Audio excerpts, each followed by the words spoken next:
pace. Invito a mettervi in piedi. Iniziamo il nostro culto al Signore. Amen. Alleluia. Saluto te che sei a casa, che ci sta seguendo, che Dio possa parlare anche nel tuo cuore, che tu possa sentire la presenza del Signore stamattina. Io vorrei leggere insieme a voi Salmi 86 dai versetti 9 e 10. Salmi 86 versetti 9 e 10, che dice così: tutte le nazioni che hai fatte verranno a prostrarti davanti a te, Signore, e glorificheranno il tuo nome, poiché tu sei grande e operi meraviglie. Tu solo sei Dio. Amen. Questo è il nostro Dio, no? E tutte le nazioni si inginocchieranno davanti a Lui. E anche noi in questa mattina loderemo il santo nome di Dio con tutti i nostri cuori, con tutta la nostra anima, con tutta la gioia, perché Lui è il nostro Dio, solo Lui è Dio. Amen. Alleluia.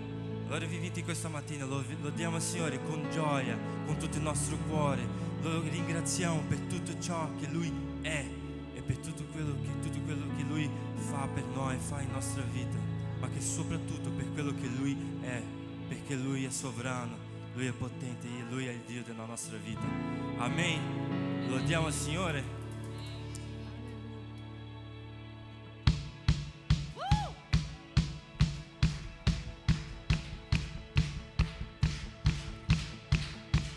Alleluia.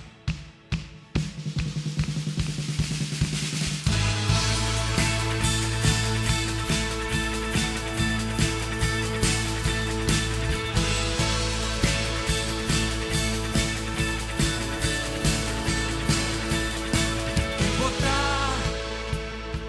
separarmi da te, Dio, se anche quando ti deludo tu ci sei. Il tuo amore soprassa barriere, anche se sono perso, mi dice figlio sei. Né altezza né profondità mi posso trovare da te, nessun'altra cosa al mondo mi può allontanare da te. È meglio un giorno a casa che mille lontano da te. Tu sei la mia gioia, Dio, con te tutto è nuovo, cancelli il passato, non c'è più tristezza. Tu sei la mia gioia, Dio, tu sei la mia gioia, Dio.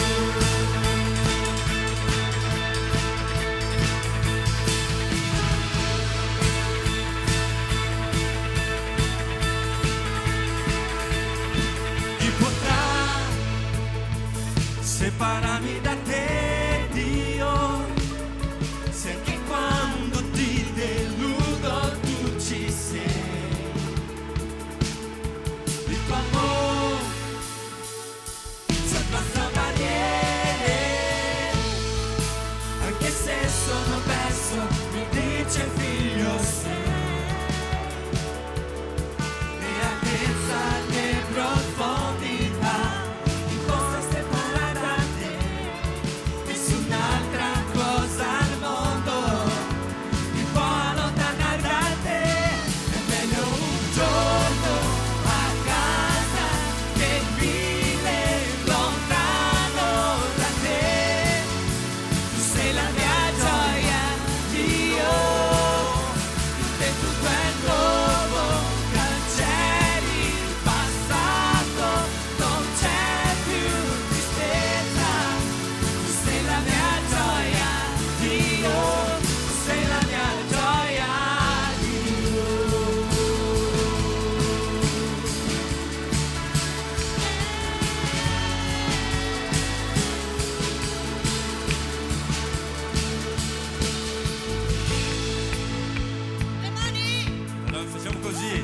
Alza le mani, muovi i piedi, gira e rigira e grida Signore, amen.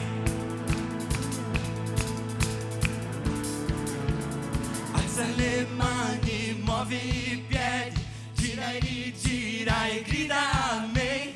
Alza le mani, muovi i piedi, gira e rigira e grida amen. Alza le mani, muovi i piedi, gira e rigira e grida amen. Alza le mani, muovi i piedi, gira e rigira e grida amen. Alza le mani, muovi i piedi, gira e rigira e grida amen. Alza le mani, muovi i piedi, gira e rigira e grida amen. E grida amen. E grida amen. E grida amen. È meglio un giorno a casa che 1000 lontano da te. Perché ti sei la mia gioia, Dio. Che tu è nuovo, cancelli il passato, non c'è più tristezza. Tu sei la mia gioia, Dio. Tu sei la mia gioia, Dio.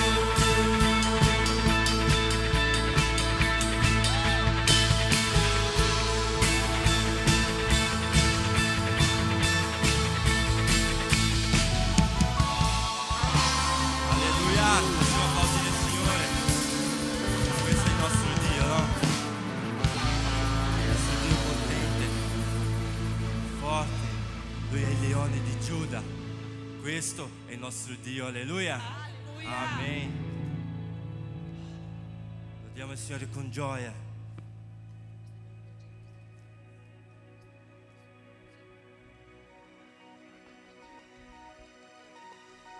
Amen.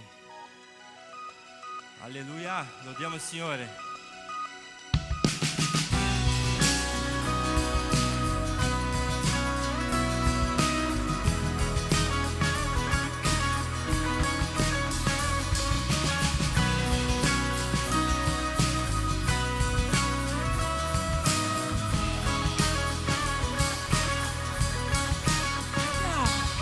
E presto tornerà, ed ogni re si prosterà. Catene spezzerà, ed ogni cuore adorerà. Chi fermerà l'Onnipotente? Il mio Dio è leone, leone di Giuda, ruggisce con forza, è un Dio di vittoria, tutti si inginocchieranno. Il mio Dio è l'agnello, l'agnello immolato per il nostro peccato, lui ci ha liberato, tutti si inginocchieranno qui davanti a lui, il leone e l'agnello.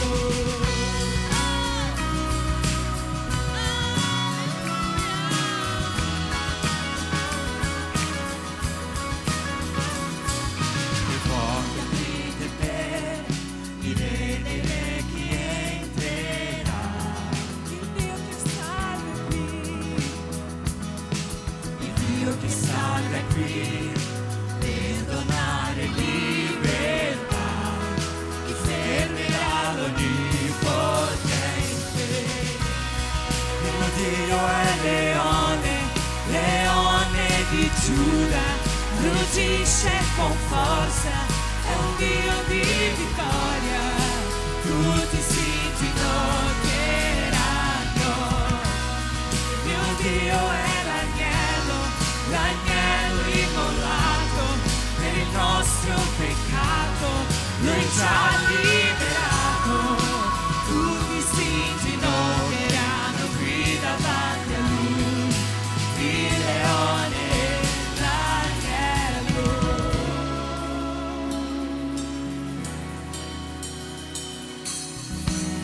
Chi fermerà l'Onnipotente? fermerà l'Onnipotente? Chi fermerà l'Onnipotente? Chi fermerà l'Onnipotente? Chi fermerà l'Onnipotente? Chi fermerà l'Onnipotente? Chi fermerà l'Onnipotente?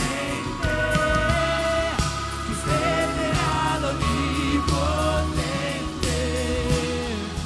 Dio fermerà.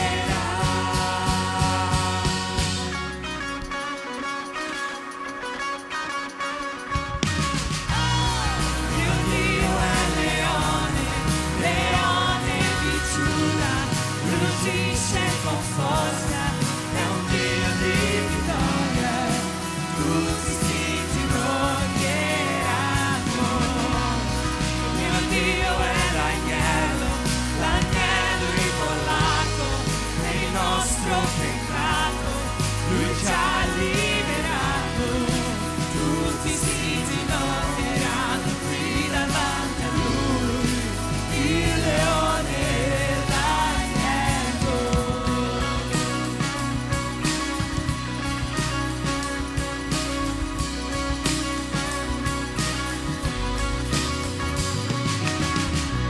Alleluia. Questo è il nostro Dio, no? Un Dio di vittoria, un Dio di potenza. E Lui è qui questa mattina. Io credo che questo Dio è un Dio che ci sta portando un ravvivamento. Solo che quello che definirà se saremo ravvivati è la nostra condotta davanti al Signore. Venerdì scorso abbiamo parlato, eravamo qua con i giovani, stavamo parlando, ma qual è la nostra condotta davanti al Signore? Sia nei momenti difficili, sia nei momenti buoni, qual è la nostra condotta davanti al Signore? Lo stiamo cercando veramente con tutti i nostri cuori? Abbiamo un cuore umile davanti al Signore? Stiamo chiedendo al Signore: Signore, ravviva il mio cuore, ravviva, Signore, il mio cuore. Vieni, Signore, con il tuo fuoco santo. Allora qual è la nostra condotta davanti al Signore? Abbiamo parlato anche di Giobbe, che aveva tutto, dopo è stato provato e ha perso tutto, ma la sua condotta davanti al Signore era la stessa, e il Signore lo ha benedetto, perché indipendente dalla circostanza Lui lo ha lodato. Allora qual è la nostra condotta davanti al Signore? Lo cerchiamo veramente? Lo cerchiamo di tutto il cuore per quello che Lui è? Allora se la risposta è sì, Lui viene. Ele ci porta un ravvivamento, ci porta pace, perché Lui è sempre qui. Alleluia. Allora chiediamo al Signore: Signore, porta un ravvivamento, porta un fuoco santo tuo, che stamattina possiamo sentire, Signore, il tuo fuoco santo, un ravvivamento, che possiamo sentire il tuo Spirito Santo, che possiamo sentire, Signore, la tua unzione, Signore, nella nostra vita, Signore. Portaci, Signore, questo ravvivamento, Signore, perché vogliamo sentire, Signore, la tua presenza, Signore, ogni giorno nella nostra vita, Signore. Oh Spirito Santo, vieni, Spirito Santo, portaci, Signore, questo ravvivamento.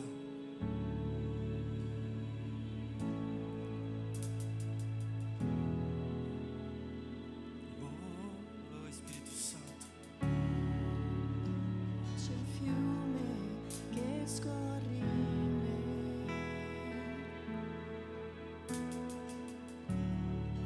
acque di grazia immergimi.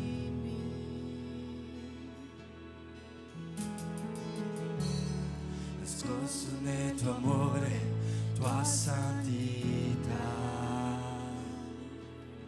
la tua pace è un fiume che scorre in me. Adoro la tua messa. maestà, adoro il tuo nome, Dio. Gesù, io ti aspetto qua, il mio cuore ti do.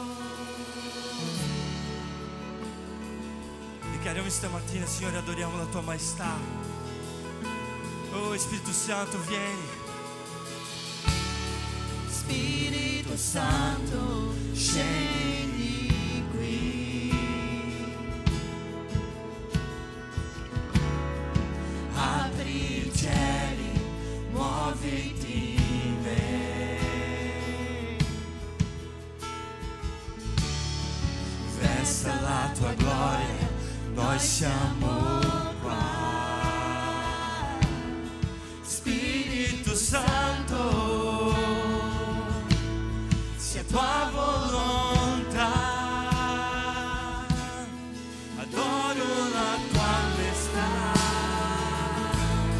adoro il tuo nome, Dio.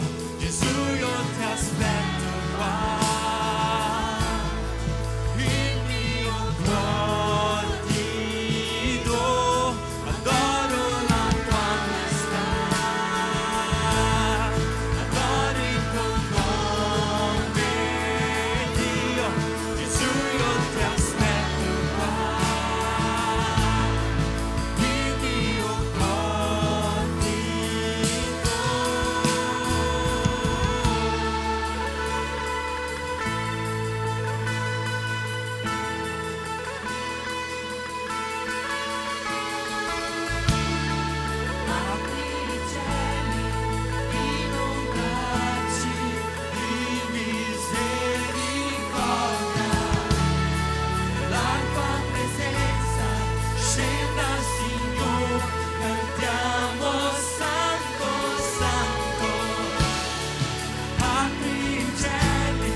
Manda, Signor, Spirito Santo, fuoco di Dio, copri la terra col tuo potere, come hai già fatto tu lo rifarai. L'avvivamento, manda, Signor, Spirito Santo, fuoco di Dio, copri la terra col tuo potere, come hai già fatto tu lo rifarai. L'avvivamento, manda, Signor,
Scopri la terra, Signore, con il tuo potere, Signore. Ravviva i nostri cuori, Signore.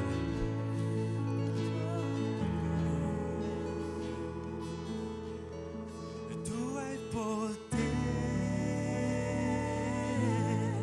tu hai potere. Possiamo dichiarare questa mattina? E tu hai potere. Tu hai potere, tu hai potere, tu hai potere, e tu hai potere, tu hai potere. Alleluia, applaudiamo il Signore. Alleluia.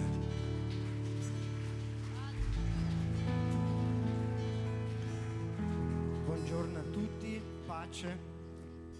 Se volete prendere la Bibbia, però non lasciamo che lo Spirito se ne vada.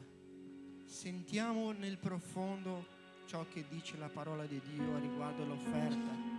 Abbiamo appena cantato, tu hai il potere. Il tuo è il potere in ogni cosa. La nostra vita non è niente se non c'è il fulcro principale che è il Cristo Gesù. Nella Bibbia, nel secondo Corinzi 9:7 c'è scritto: ciascuno dia secondo quanto ha deciso suo cuore, non con tristezza né per forza, perché Dio ama chi dona con gioia. Filippo ha iniziato la lode chiedendo di iniziare una lode gioiosa. Anche con questo spirito che noi possiamo mettere mano nelle nostre tasche e benedire, ma più che benedire, restituire ciò che Dio ci dà la possibilità. Non possiamo capire la difficoltà di ognuno che abbiamo in particolare, ma so che Dio ci vede dentro e Lui gradisce quello che abbiamo nel cuore, che la nostra mente sia sempre rinnovata attraverso il suo Spirito. Amen.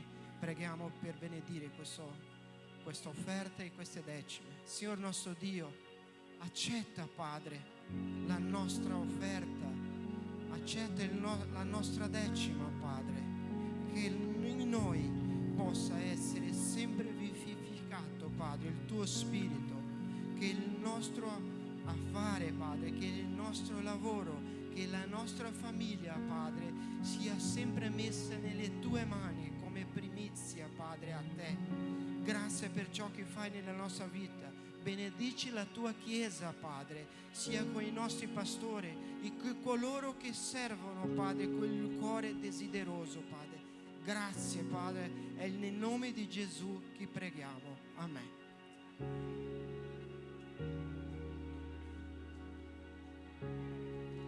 Amen.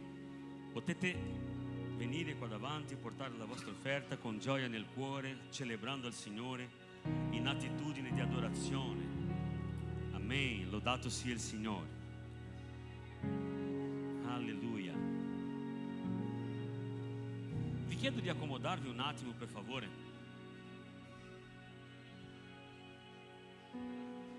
Il Signore sia lodato. A Lui tutta la lode, tutta la gloria e tutto l'onore. Gloria a Dio. Buongiorno a tutti. Pace sia con voi. Siamo gioiosi di stare nella presenza del Signore stamattina. Gloria a Dio. Noi possiamo guardare indietro e dire: grandi cose ha fatto il Signore. E noi siamo tristi. Siamo tristi perché abbiamo fatto qualche richiesta e il Signore non ci ha dato.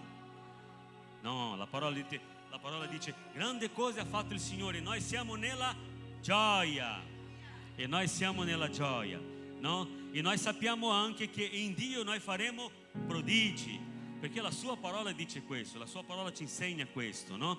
E noi siamo felicissimi perché siamo qui riuniti nella presenza del Signore, in questa opportunità che noi abbiamo di stare con tutti i fratelli riuniti in famiglia per lodare e glorificare colui che è il centro di ogni cosa, colui che è lo scopo, è la motivazione, è la causa, colui che è tutto, in tutto e su tutto, che è Gesù Cristo, il nostro Signore e Salvatore, colui che ha versato il suo sangue nella croce per la nostra salvezza.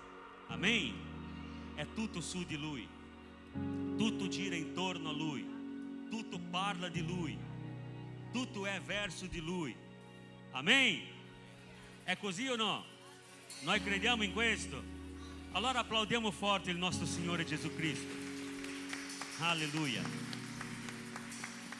Gloria a Dio. Oggi noi abbiamo qui due persone che io amo tantissimo, no? Ci conosciamo da una vita, no? Dai, Adriano e Nicoletta, venite qua, per favore.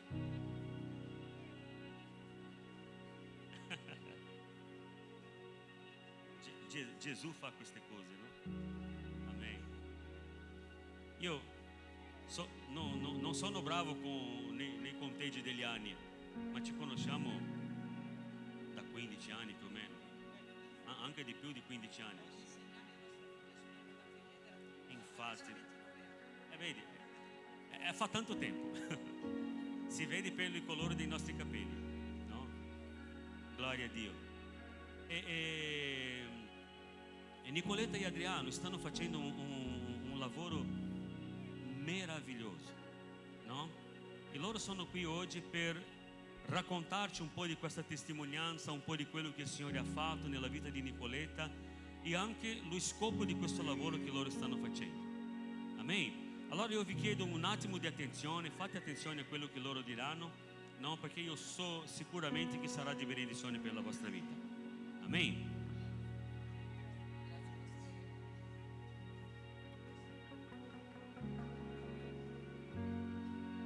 Buongiorno a tutti,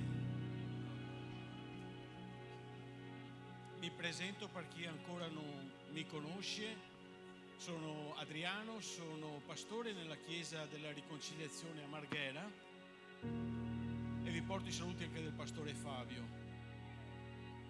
Ho sentito nella lode, sentivo questa cosa che volevo trasmettere a voi. Purtroppo a queste luci seccanti non riesco a vedervi tutti quanti, dopo vi vedrò tutti quanti. Ci conosciamo col pastore Daniel da penso più di 20 anni ormai e lui assieme al pastore Marcos aveva chiesto di essere ospitati nella nostra comunità perché non avevano un locale e noi abbiamo ospitati. Dunque, ed erano veramente un piccolo gruppo. Dunque mi sento come di dire, guardando voi, noi abbiamo ospitato degli angeli e guardando voi mi sento come di dire che fate parte della nostra progenie. Siete una benedizione, siete veramente una benedizione. Stiamo presentando questo libro, vi dico solo un piccolo presentazione, dopo lascerò molto a mia moglie parlare. Stiamo presentando questo libro perché è una missione che sentiamo che il Signore ci ha chiamato a fare. E quello che voglio dire, lo dico subito, una cosa che mi ha insegnato molto l'esperienza che ha vissuto mia moglie è questa. Quando lei era ricoverata in ospedale nel reparto di oncologia e facevamo queste passeggiate, lei aveva sempre, dopo vedrete anche le foto, i tubicini attaccati, continuava a passeggiare, c'era questo corridoio lungo che noi lo abbiamo chiamato la valle dell'ombra della morte, perché sembra impossibile, ma in quei reparti lì si respira la morte. Però io dico una cosa, quello che ci ha insegnato è che noi non siamo immuni dalla malattia, noi passiamo la valle dell'ombra della morte, come ha detto, nella valle dell'ombra della morte, anche se attraversassi la valle dell'ombra della morte, io non temerò alcun male, perché so che tu sei con me. Ma questo il Signore non è che dice tu non avrai alcun male. No, non lo temerai alcun male, perché sappiamo che Gesù è accanto a noi. E il nostro scopo, lo scopo di questo libro è appunto questo: portare una speranza a queste persone che sono senza speranza, perché purtroppo ancora non conoscono il Signore. Lascio a Nicoletta. Cercherò di essere brevissima. Prima di dirvi qualcosa di questo libro, voglio dirvi che io sono cresciuta in una famiglia cristiana. I miei genitori si sono convertiti quando avevo 5 anni, quindi sono cresciuta con tutti i principi biblici. A 14 anni ho capito che la loro fede non mi avrebbe salvato e quindi desideravo avere un incontro speciale col Signore, e il Signore si è fatto trovare in modo meraviglioso. Comunque nel libro c'è scritto tutto quanto. Però appunto io mi sono sempre impegnata nella chiesa, ho sempre suonato in chiesa, sempre fatto gli incontri, mi sentivo molto impegnata in tutto quello che la chiesa proponeva, mi sentivo di servire il Signore con tutto il cuore. Ma vi dico questo particolare nel 2011 perché credo che sia stato fondamentale per aver affrontato nel modo giusto quello che mi è successo. Nel 2011 non ero contenta di come stavo camminando col Signore, mi sembrava di non aver ancora capito la parte essenziale, pur essendo una persona che pregava, leggeva, ma capivo che mancava una relazione più forte con Lui. Nel 2011, nonostante lavorassi e facevo un lavoro fuori casa per molte ore, ho deciso di svegliarmi un'ora prima per stare col Signore. Io ho chiamato la mia war room, chi ha visto il film sa di cosa sto parlando. Lì combattevo insieme al Signore le battaglie della vita. Per me è stato un tempo meraviglioso. All'inizio ho cominciato con il quarto d'ora, mezz'ora, e dopo è diventato un tempo imperdibile, che da quel giorno è diventato la parte fondamentale del mio cammino. E questo mi ha preparato, perché devo dire una cosa: noi dobbiamo armarci in tempi di pace, perché arriva il momento in cui il Signore ci chiamerà a dimostrare se abbiamo sperimentato veramente chi è Lui nella nostra vita. Quindi nel 2018, così inaspettatamente, mi accorgo di un nodulo sulla clavicola.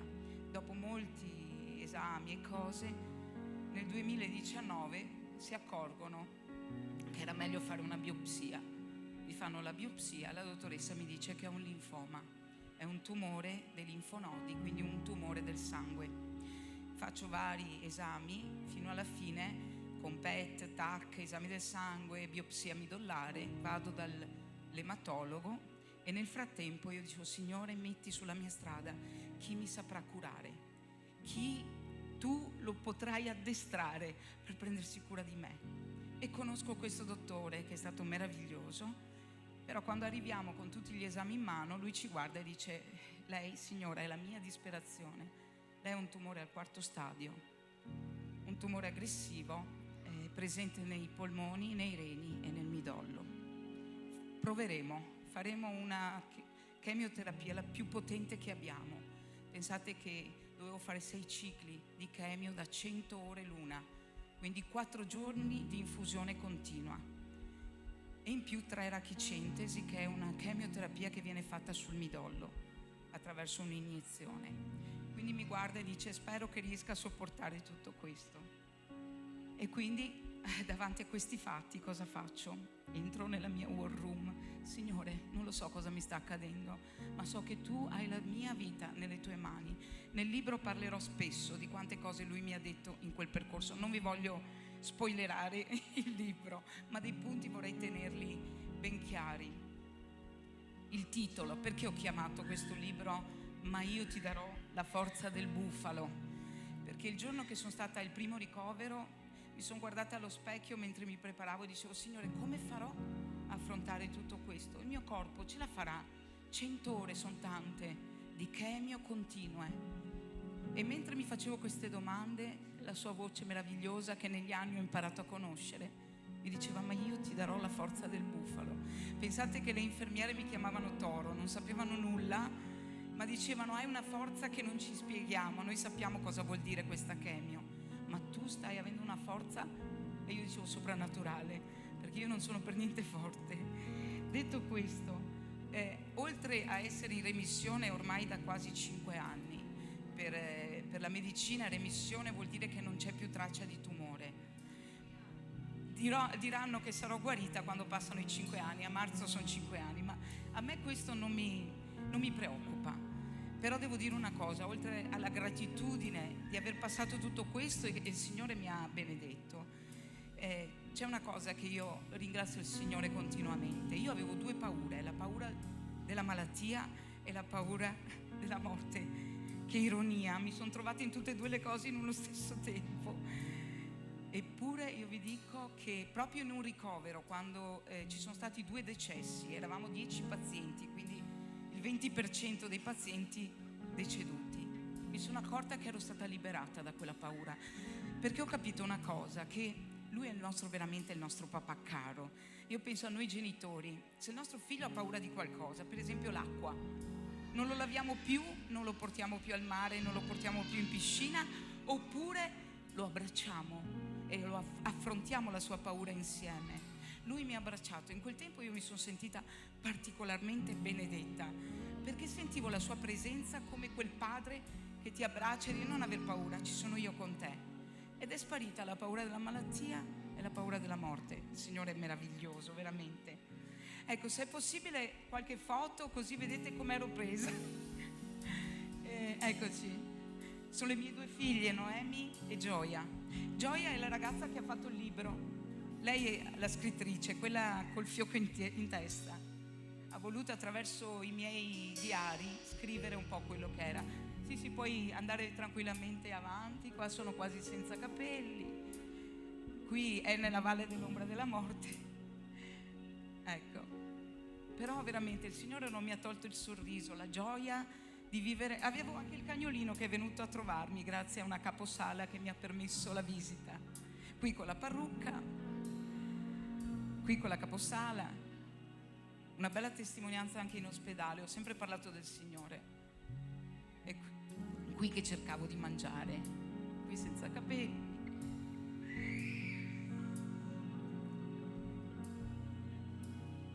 Ho capito che questa sofferenza non era fine a se stessa.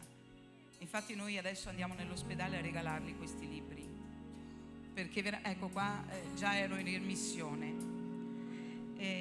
Quindi c'è questo progetto. Noi questo libro da marzo dell'anno scorso lo stiamo regalando nel reparto del dolo e di Milano nel reparto oncologico. Ad oggi abbiamo già consegnato 840 copie. È chiaro che questo progetto deve essere sostenuto e chi meglio della Chiesa può farlo, quindi in qualche modo vi vogliamo rendere partecipi contribuendo a questo lavoro. Sappiate che questo libro veramente sta facendo del bene e quindi noi siamo grati al Signore. Ma un'ultima cosa, il direttore, il primario dell'ospedale, quando abbiamo chiesto di darlo in reparto, subito ci ha detto di no. Anche la caposala ha detto no, non è possibile. Pensate che i Gedeoni, che è un'associazione che regala i Nuovi Testamenti, non ha accesso all'ospedale, quindi ha detto non rassegnatevi.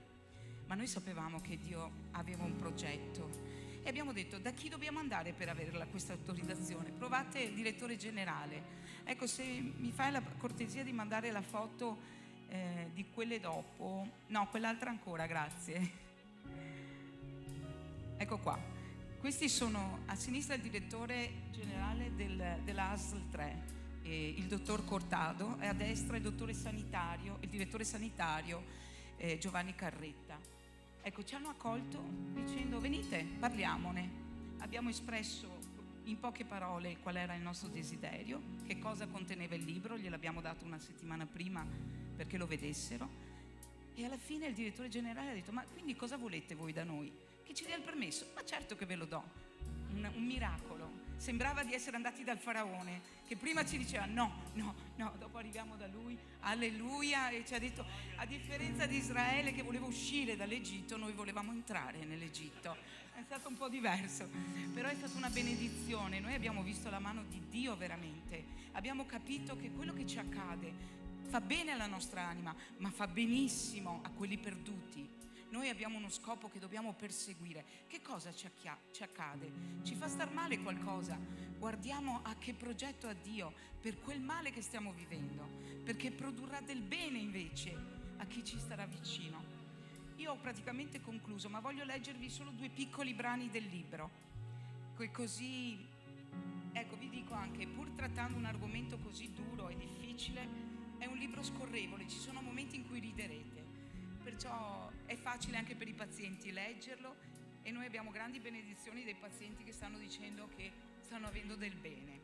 Quindi vi leggo, ecco, se mi puoi mettere quella foto di prima, grazie, e velocemente, io credo di essere stata abbastanza rapida. Allora, 2 bellissime ragazze si guardano allo specchio, una bionda e l'altra mora. Da una parte vedo occhi chiari, lineamenti dolci e lentiggini, dall'altra vedo occhi scuri e lineamenti marcati. In mezzo a loro una signora seduta che le guarda, ha i capelli spettinati, la faccia da malata, occhiaie, viso stanco e vuoto. Noemi inizia a rasarmi i capelli, ciocche di capelli cadono ai miei piedi sulle piastrelle azzurre del bagno. 1, 2, 3 ciocche. Mi arriva un bacio sulla guancia, gioia. Scusate. Un altro bacio, Noemi. Alzo lo sguardo, l'immagine che vedo riflessa allo specchio è totalmente diversa da quella di poco fa. Le mie figlie che mi sorridono, 2 ragazze che amo alla follia mi guardano con sorrisi dolcissimi. Stanno guardando quella donna malata, che tanto malata non sembra. La mia cura è l'amore. E per ultimo, la conclusione di questo libro.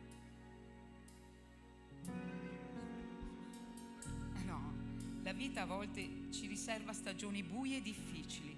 Questo periodo per me non è durato molto, 6 mesi è durata la cura. Alla fine ho fatto solo 3 cicli di chemio potente, gli altri 3 li ho fatti in day hospital. Quello che ho vissuto mi ha cambiato, ho imparato a fidarmi totalmente del Signore, ho accolto questo tempo senza oppormi o ribellarmi, sapendo che il mio Padre Celeste, se lo stava permettendo, aveva i suoi buoni motivi. Ormai sono passati 4 anni dal giorno in cui ho saputo di avere un tumore. Sono in remissione completa e ringrazio Dio per essere stato di parola. Me l'aveva promesso, ma avrei accettato comunque qualsiasi cosa avesse deciso per me. Forse quello che mi è accaduto aveva lo scopo di incoraggiare tutti quelli che stanno vivendo una situazione simile ad affidarsi al Signore. Lui è in grado di farci affrontare qualsiasi tempesta senza farci travolgere dai suoi venti impetuosi. Ho sperimentato un amore così grande proprio nei momenti di profonda debolezza, perché il suo cuore amorevole è con chi soffre, un compagno di viaggio straordinario. Gli ho consegnato la mia vita molti anni fa e sono grata per come se ne è preso cura.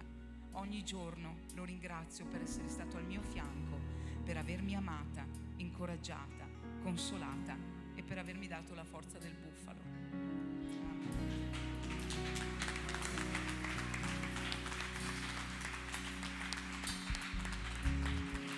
Grazie. Concludo dicendo che adesso noi siamo lì, dopo magari alla fine del culto, chi vuole il libro. Voglio dire solo una cosa: chi compra un libro sa per certezza che regalerà 4 libri in ospedale. Dunque la vostra è un'offerta per andare avanti in questo. Vi dico un'altra cosa: questo libro è già stato tradotto, mancano solo alcune piccolezze da guardare, è stato già tradotto in tedesco. Dunque abbiamo anche bisogno di fondi per stamparlo in tedesco, e degli amici svizzeri che l'hanno revisionato lo vogliono tradurre in danese. Ci hanno chiesto il permesso di tradurlo in danese. Mia figlia Gioia, che l'ha scritto, non ha ricevuto un centesimo. Tutto l'impatto iniziale, le prime 1300 copie, le abbiamo sponsorizzate noi nel senso io, lei e la famiglia. Ma vi dico una cosa: quando andiamo a mettere i libri lì, le prime volte che arrivavamo, ormai è quasi un anno che li distribuiamo, vedevamo. E se andate in quei reparti lì, vedete le persone sempre con la testa china, non si guardano l'uno con l'altro. Adesso entriamo e vediamo la gente sorridere. Questo ti ripaga di qualsiasi sacrificio. Ok? dico una cosa, noi lo mettiamo in vendita a 15 euro. Sappiate questo, 4 copie, voi ne comprate una che vi rimane, 4 copie vanno regalate in ospedale. Che Dio vi benedica e grazie. Le ultime foto che fanno vedere che abbiamo consegnato queste copie nel reparto, quelle dove c'era il direttore generale, ecco, qui per esempio è il CROBS, che è un ospedale oncologico che si trova nella Basilicata. Abbiamo consegnato delle copie da regalare e loro sono direttori generali del CROBS. Dopo, ecco, questo è un paziente che ha voluto farsi la foto con noi, e questa è una sala, un'ultima cosa se mi permetti, pastore. Questa è la sala, diciamo, operativa. Io andavo lì per farmi i prelievi del sangue, facevo la chemio, quella breve di 3 ore, e quando ero lì mi ricordo che c'era veramente una pesantezza spirituale. Io credo che il diavolo abbia un presidio lì dentro. Successivamente, riportando le copie, una infermiera che ormai mi conoscono tutti mi fa: Nicoletta, vieni con me. Mi porta qui, era quel giorno, e mi fa: vieni a vedere. C'erano dei pazienti col libro in mano, erano una 12 più o meno poltrone, ma il bello è che quando sono entrate sorridevano, c'era una luce diversa, e ho detto: Signore, vale la pena passare attraverso difficoltà così, perché la gioia che noi stiamo avendo in questi giorni è inesprimibile, perché noi stiamo veramente godendo nel vedere persone che hanno adesso una speranza. Ne vale la pena passare tempi difficili, perché hanno uno scopo meraviglioso che ci ripagherà. Ricordiamo che il nostro Signore è un ricompensatore, ci ricompensa. Se noi ci affidiamo, Lui ci ricompenserà. Ogni fatica Lui l'ha vista, ogni lacrima, ogni dolore Lui ricompensa, perché il suo cuore è un cuore che ama, che dona. Alleluia.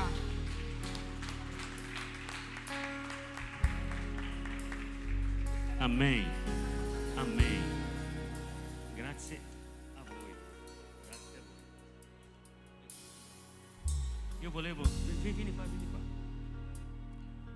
Alzate le vostre mani, preghiamo per loro. No? Perché io so che l'inferno non è per niente contento con queste cose. No? E allora benediciamo questo ministero. È un ministero, è il ministero della predicazione della parola, no? Benediciamo la loro vita, questo ministero che loro si sono intraprese, che stanno lavorando, dedicando la loro vita. Noi siamo lì settimanalmente in ospedale a Dolo, nel reparto oncologico lì, e i libri sono sempre là. Finiscono, l'altra settimana sono là di nuovo. È un lavoro serio. Come vi ho detto, conosco Adriano e Nicoletta da una vita, sarà dai 17-18 anni più o meno che li conosco, no? Io sono qui da 20 e subito dopo ci siamo già conosciuti, no? So chi sono.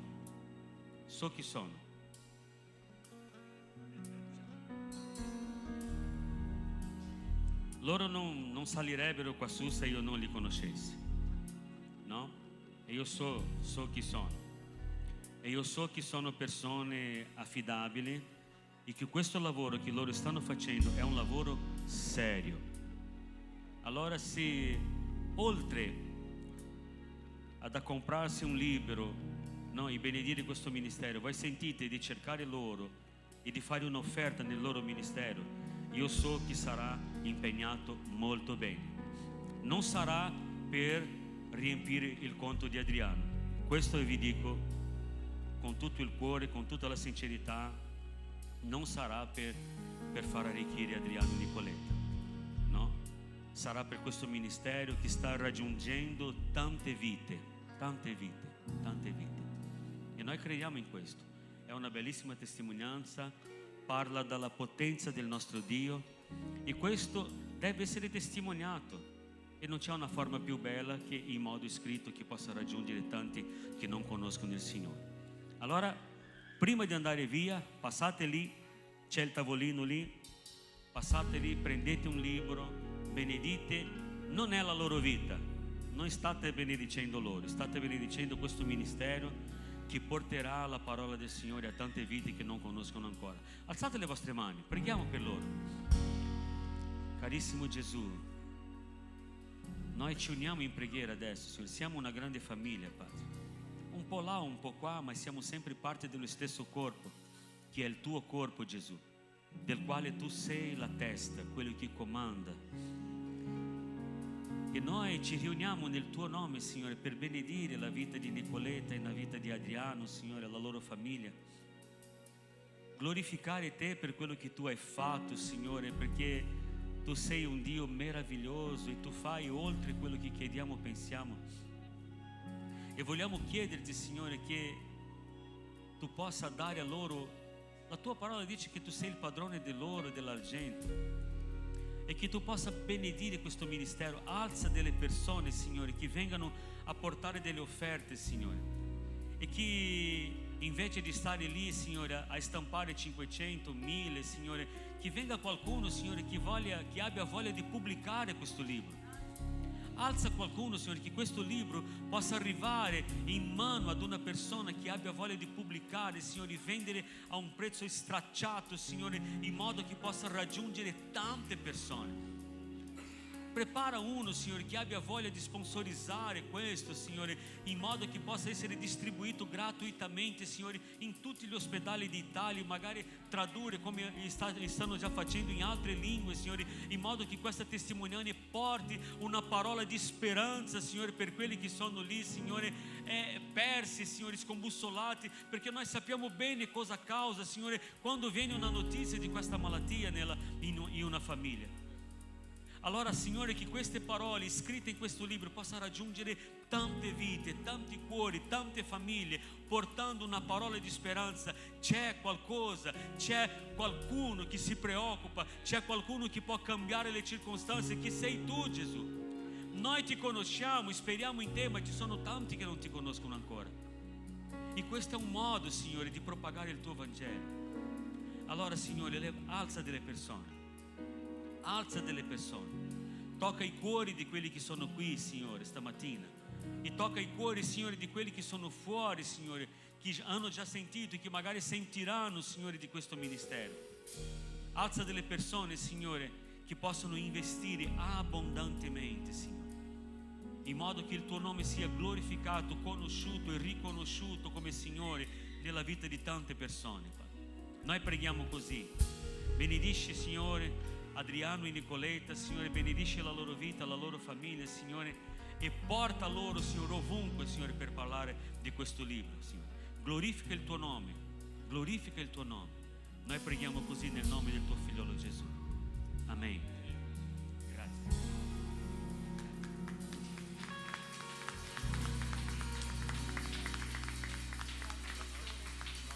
Preghiamo per voi.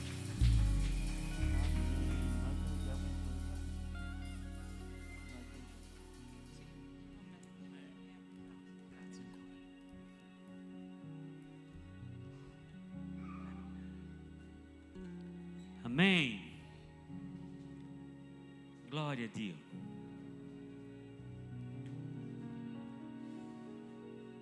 Il Signore fa miracoli.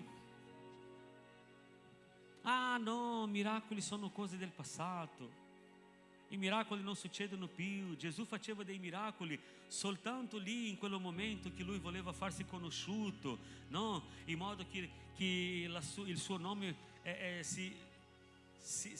fosse sparso, in modo che tutti conoscessero il suo Vangelo. Oggi i modi sono altri. No. La sua parola dice che lui è lo stesso ieri, oggi e lo sarà in eterno. La sua parola dice anche che lui non cambia, che la sua parola non cambia. I tempi passano, ma la sua parola è sempre la stessa. E dopo lui ha detto un'altra cosa ai discepoli, che questo tocca anche a noi. Lui ha detto: guarda, che voi ne farete tutte queste cose che state vedendo, no? Tutte queste cose che faccio io, e ne farete ancora più grande. E Gesù ne ha fatto dei miracoli. Oggi noi inizieremo a parlare dei miracoli di Gesù fino alla Pasqua. Saranno tutte le domeniche parlando di un miracolo, no? E tutto quello che Gesù ha fatto nel passato fa ancora oggi. Perché? Perché Lui non cambia. Le sue promesse non hanno scadenze. Noi possiamo fidarsi dalla sua parola. Possiamo fidarsi dalla sua parola. Amen. C'è qualcosa che non va? Metti ai piedi del Signore. Piangi davanti a Lui. Piangi davanti a Lui. Spalanca il tuo cuore davanti a Lui. Metti la tua sorte nel Signore. Riposa in Lui ed Egli agirà. Lui non incrocerà le braccia e andrà a riposarsi. No, Lui è un Dio che lavora per noi. Amen. Aprite le vostre Bibbie per favore in 1 Corinzi 11. Oggi noi celebreremo anche la Santa Cena, il ricordo di quello che Gesù Cristo ha fatto nella croce per noi.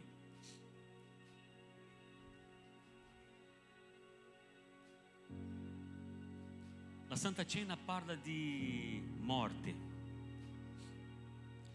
La Santa Cena parla di sangue. La Santa Cena parla di disperazione, parla di tristezza. Ma la Santa Cena parla anche di redenzione, parla di salvezza, parla di sacrificio perfetto, completo, che non serve altro. La Santa Cena parla di una nuova vita, di una ripartenza. La Santa Cena parla di uno che era perduto e adesso è stato ritrovato. La Santa Cena parla di un cambiamento, di essere una nuova creatura, di essere lavati, rigenerati. La Santa Cena parla di perdono. La Santa Cena parla di amore. La Santa Cena parla di comunione. La Santa Cena parla che noi siamo uno con Gesù. Perché Lui ha detto: guarda che se voi non mangiate di questo pane che simboleggia il mio corpo, se voi non mangiate del mio corpo e non bevete del mio sangue, voi non avete parte in me. Se voi non mangiate del mio corpo e non bevete del mio sangue, voi non avete parte in me. Perché la Santa Cena è quello che afferma la nostra comunione con Gesù, che è stata instaurata nel giorno in cui noi abbiamo ricevuto Gesù Cristo come Signore e Salvatore. Dopo noi siamo stati battezzati, inclusi nella sua morte, risorti con Lui per una nuova vita. Paolo dice: ecco che non sono più io che vivo, ma Cristo vive in me. E non si ferma lì: ma la vita che vivo adesso vivo nella fede del Figlio di Dio. Quando Dio ci guarda, non vede più Daniel, peccatore. Perché Daniel sta morendo giorno per giorno. Daniel sta morendo. E Gesù sta crescendo. Questo deve essere il processo, no? Perché la sua parola dice che noi siamo trasformati in quello che è Gesù Cristo di gloria in gloria. Giorno per giorno lo Spirito Santo lavora in noi, trasformandoci all'immagine di Gesù Cristo. Gesù Cristo è il traguardo, è dove noi dobbiamo arrivare. Siamo in processo, ma noi arriveremo. E ogni giorno deve esserci meno Daniel e più Gesù. Se è diverso di questo non va bene. Se è diverso di questo non va bene. Ogni giorno deve esserci meno Leonardo e più Gesù. Ogni giorno deve esserci meno Luis e più Gesù. Ogni giorno deve esserci meno Nicoletta e più Gesù. In una camminata graduale e continua. Amen. Deve essere così, non può essere diverso di questo, perché sennò c'è qualcosa che non va nella nostra esperienza con Gesù. La nostra esperienza con Gesù deve portarci a una crescita: meno mondo, più cielo; meno Daniel, più Gesù; meno peccato, più santità; meno conoscenza del mondo, più conoscenza della sua parola; meno la mia volontà, più la sua volontà. E questo deve essere, non può essere diverso di questo. Gesù deve essere sempre di più il centro della nostra vita. Gesù deve salire i gradini dei nostri valori fino ad arrivare al topi sopra. Se c'è qualcosa che occupa il suo posto non va bene, noi dobbiamo mettere tutte queste cose a secondo piano e Gesù deve per forza occupare il primo posto nella nostra vita. Così deve essere. E Paolo ci insegna, ci parla un po' della Santa Cena lì in 1 Corinzi 11:23. Se ne avete lì la vostra Bibbia, il vostro cellulare, possiamo leggere insieme. Poiché ho ricevuto dal Signore quello che vi ho anche trasmesso, cioè che il Signore Gesù, nella notte in cui fu tradito, preso del pane e dopo aver reso grazie lo spessò e disse: questo è il mio corpo che è dato per voi, fate questo in memoria di me. Nello stesso modo, dopo aver cenato, preso anche il calice dicendo: questo calice è il nuovo patto nel mio sangue, fate questo ogni volta che ne berrete in memoria di me. Poiché ogni volta che mangiate questo pane o bevete questo calice, voi annunciate la morte del Signore finché Egli venga. È questo che noi stiamo facendo oggi. Stiamo annunciando la morte del Signore. Noi siamo salvati e non basta questo. La morte di Gesù è stata per tutti. La sua parola dice che è della sua volontà che tutti siano salvati. Non ci sono privilegiati. La sua morte è stata per tutti. 27. Perciò chiunque mangerà il pane o berrà il calice del Signore indegnamente sarà colpevole verso il corpo e il sangue del Signore. Ora, ciascuno esamini se stesso e così mangi del pane e beva del calice, perché chi mangia e beve un giudizio contro se stesso, se non discerne il corpo del Signore. Per questo motivo molti fra voi sono infermi e malati e parecchi muoiono. Ora, se esaminassimo noi stessi, noi non saremo giudicati. Ma quando siamo giudicati, siamo corretti dal Signore per non essere condannati con il mondo. Dunque, fratelli miei, quando vi riunite per mangiare, aspettatevi gli uni gli altri. Paolo sta dicendo: ognuno esamini se stesso. Lui non sta dicendo: guarda, se tu hai qualche peccato, allora vai a casa senza partecipare alla Santa Cena. Nei tempi antichi, magari succede anche oggi, c'erano quei fratelli che non venivano nel culto nel giorno della Santa Cena, no? Perché c'era una paura, magari per un modo di insegnare un po' diverso, ma c'era quella paura di prendere la Santa Cena in peccato. Ah, ma guarda che questa settimana ho litigato con la mia moglie e allora non posso partecipare alla Santa Cena. Ho litigato con il mio capo e non posso partecipare alla Santa Cena.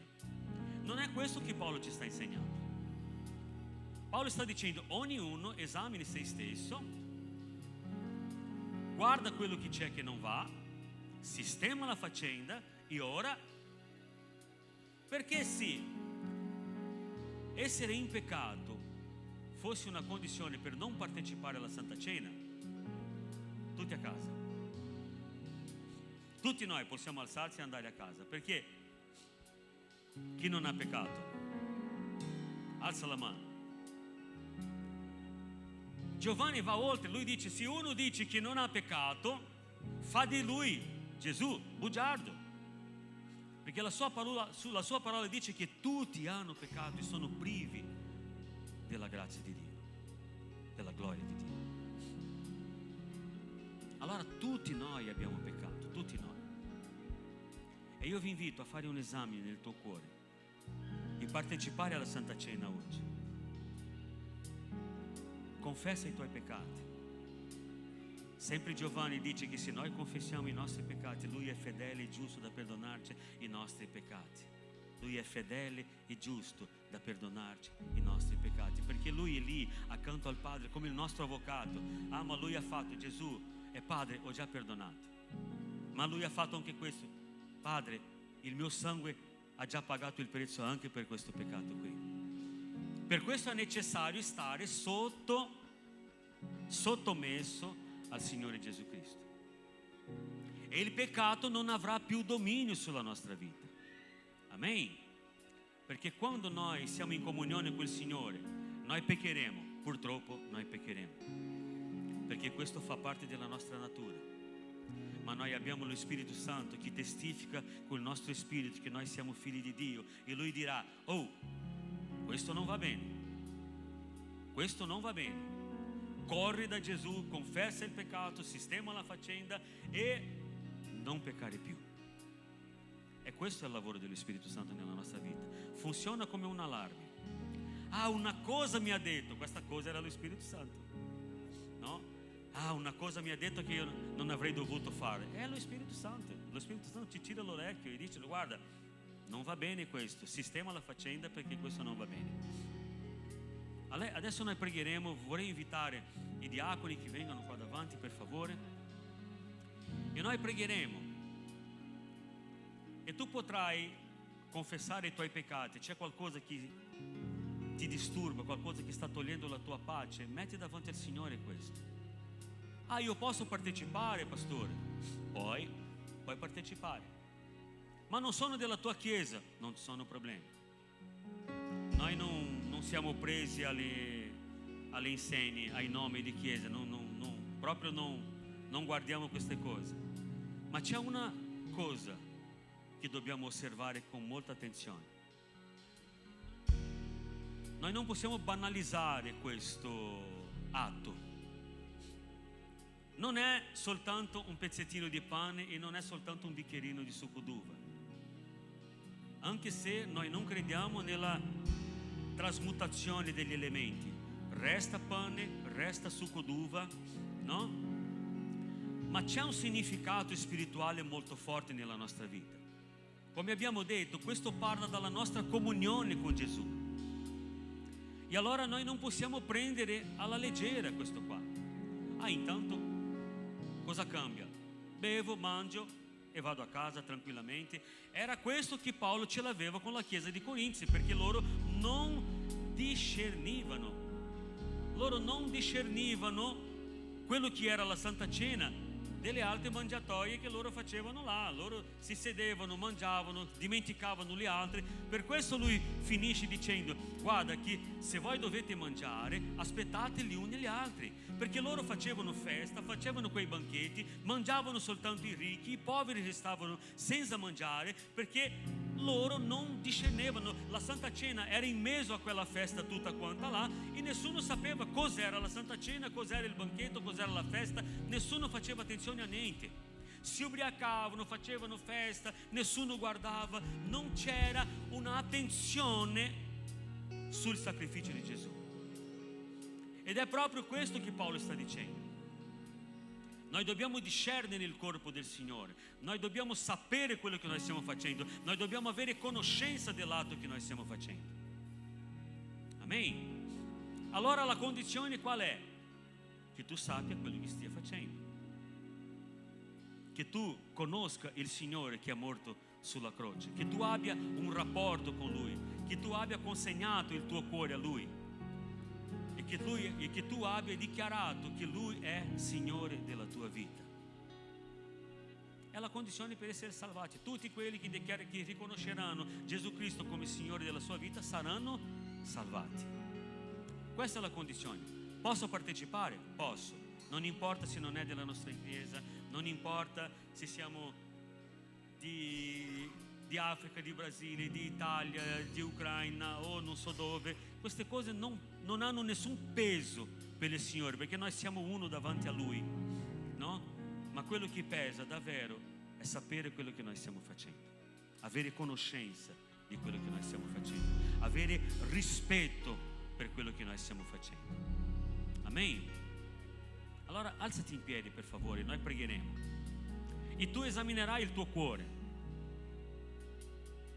e adesso chiedi perdono, Signore perdonami, ho trattato male quella persona, non avrei dovuto farlo, ho litigato in macchina quando uno mi ha tagliato per strada, ho litigato con un amico di scuola, ho litigato con il mio papà, con la mia mamma, con la mia moglie, con il mio marito, ho trattato male il mio figlio, ho fatto questo, ho fatto quello. Non importa, intanto confessa il tuo peccato, chiedi perdono. Se c'è qualcosa che ti sta togliendo la pace, che sta cambiando il tuo umore, qualcosa che non va nella tua vita, confessa al Signore adesso e chiedi perdono e partecipa tranquillamente. Caro Gesù, noi siamo davanti a te e oggi stiamo ricordando quello che tu hai fatto nella croce per noi. Grazie Gesù per il tuo sacrificio, grazie Gesù per il prezzo pagato, grazie Gesù per tutto quello che hai fatto. Noi ringraziamo te, Signore, per la tua benedizione sulla nostra vita, perché se tu non avessi pagato il prezzo, Signore, cosa sarebbe di noi oggi? Ma noi non vogliamo essere ancora, Signore, colpevoli, Signore, per il tuo corpo, colpevoli per il tuo sangue. Siamo stati già redenti, Signore, il prezzo è già stato pagato, Signore, e noi vogliamo adesso partecipare degnamente, non indegnamente. Adesso mettiamo davanti a te, Signore, tutto il nostro cuore, tutta la nostra vita, tutto quello che siamo, facciamo, pensiamo, mettiamo davanti a te e ti chiediamo perdono, Signore, per tutto quello che abbiamo fatto che abbia trasgredito la tua volontà, Signore, tutto quello che noi abbiamo fatto che abbia rattristato il tuo Spirito Santo, Signore. Ogni volta che noi abbiamo sbagliato, Signore, davanti a te, ogni volta che tu ci hai guardato, Signore, hai visto nella nostra vita qualcosa che non andava, Signore, che il tuo Spirito Santo possa, Signore, intercedere per noi davanti a te con gemiti ineffabili, Signore, e che tu possa perdonarci, Signore. Liberaci del nostro peccato, Signore, aiutaci a non peccare più, aiutaci a non essere ripetitivi, Signore, nelle nostre azioni cattive, Signore, ma che noi possiamo crescere, Signore, di gloria in gloria nella tua presenza, che noi possiamo crescere in santità, conoscendo chi sei, sapendo chi sei, perché tu sei il nostro esempio. Che il tuo Spirito Santo con totale libertà possa lavorare nella nostra vita, trasformandoci di gloria in quello che sei tu. Che noi possiamo morire ogni giorno, Signore, e che tu possa risplendere in noi, che la tua gloria risplenda in noi, Signore, e che noi possiamo essere meno noi ogni giorno, e che, come hai dichiarato Paolo, possiamo dichiarare anche noi: non sono più io che vivo, ma Cristo vive in me. Alleluia. Più che ieri, e domani sarà più di oggi. Più Gesù, meno me, più Gesù, meno di me, più della tua presenza, più del tuo carattere, più del tuo modo di fare, del tuo modo di agire, più di te e meno di me. Facci degni, Signore, di toccare questo pane, questo calice e di partecipare nella tua presenza. Amen. Poi potete uscire dal vostro posto, venire qui davanti, no? E partecipare alla Santa Cena. Prendete il bicchierino, c'è il pane insieme lì, venite, prendete.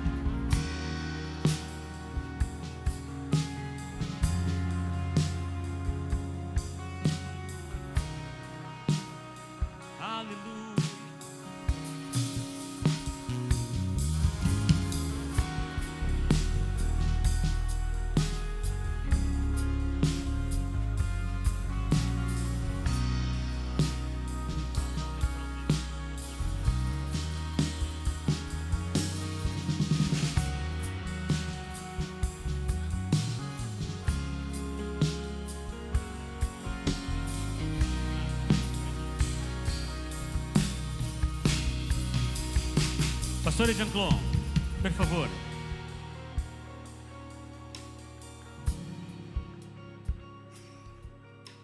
Amen.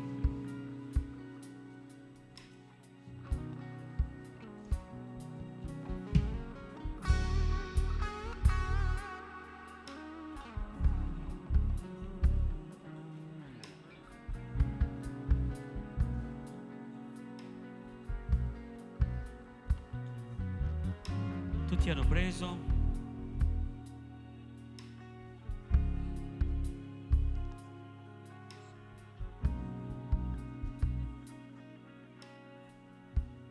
Alleluia.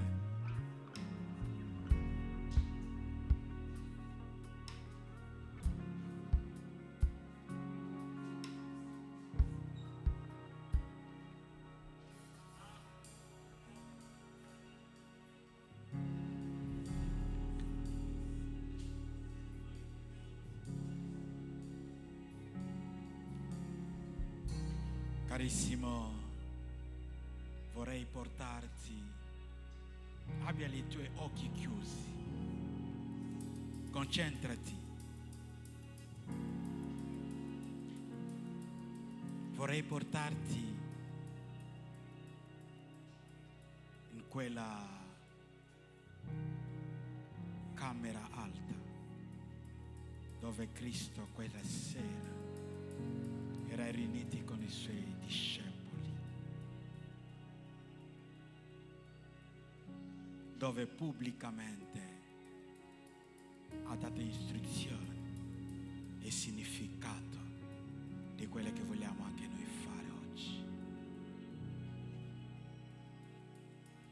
Ma ricordati che era per te, per liberarti dalla schiavitù del mondo, del nemico, e per darti realmente la vita e il potere di essere chiamato figli di Dio.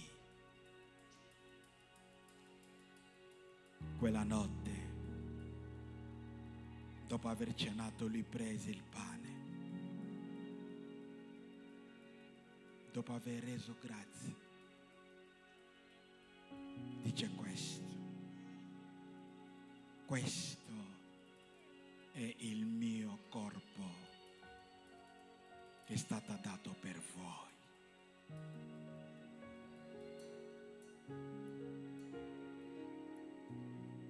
Vuol dire che lui ha accettato di essere picchiato, maltrattato, affinché di portare su di lui i tuoi peccati, le tue malattie, le tue infermità. Lui si è ricaricato di questo, ha dato il suo corpo per te. Signore, anche noi questa mattina vogliamo comuniare, mangiare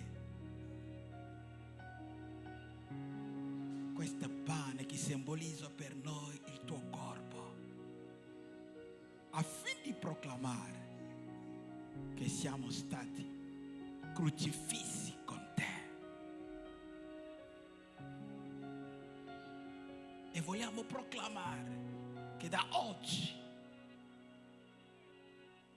che la carne tace e che lo spirito vive in noi.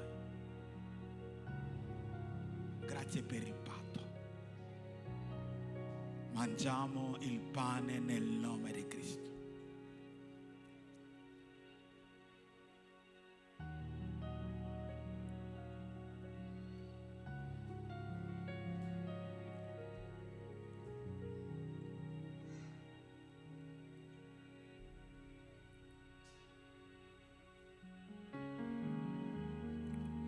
Dopo lui prese anche il calice dicendo: questa calice è il nuovo patto nel mio sangue, sangue versato per voi, per la remissione dei vostri peccati. Fate questo in memoria di me. Noi oggi proclamiamo, Signore, che soltanto il tuo sangue, il sangue dell'agnello di Dio, ha capacità e potere di purificarci da ogni peccato. Questo sangue ci ha riscattato, togliendo in noi ogni colpa. ogni peccato, lavandoci, e ci presenta davanti al Padre senza peccati, senza macchie, perché proclamiamo che non siamo più noi a vivere, ma è Cristo che vive in noi. Che il tuo sangue, Signore, ci purifica, santifica ciascuno di noi, togliendo ogni cosa che può essere citato e che realmente ci tieni nell'alleanza, nel patto con il Padre, perché da questo patto Dio ci chiama figlioli e non lo chiamiamo papà. Sia veramente in noi e dà veramente a noi la nuova vita, e che sia compiuto quello che la Bibbia dice: colui che è in Cristo è diventato una nuova creazione. Beviamo nel nome di Cristo Gesù.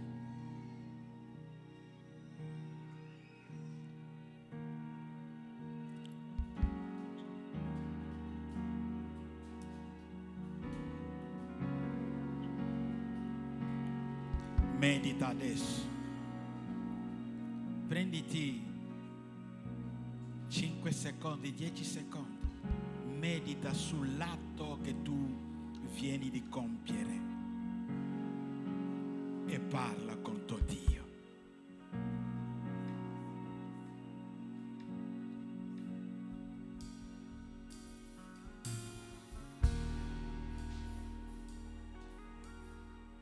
Parla con Dio.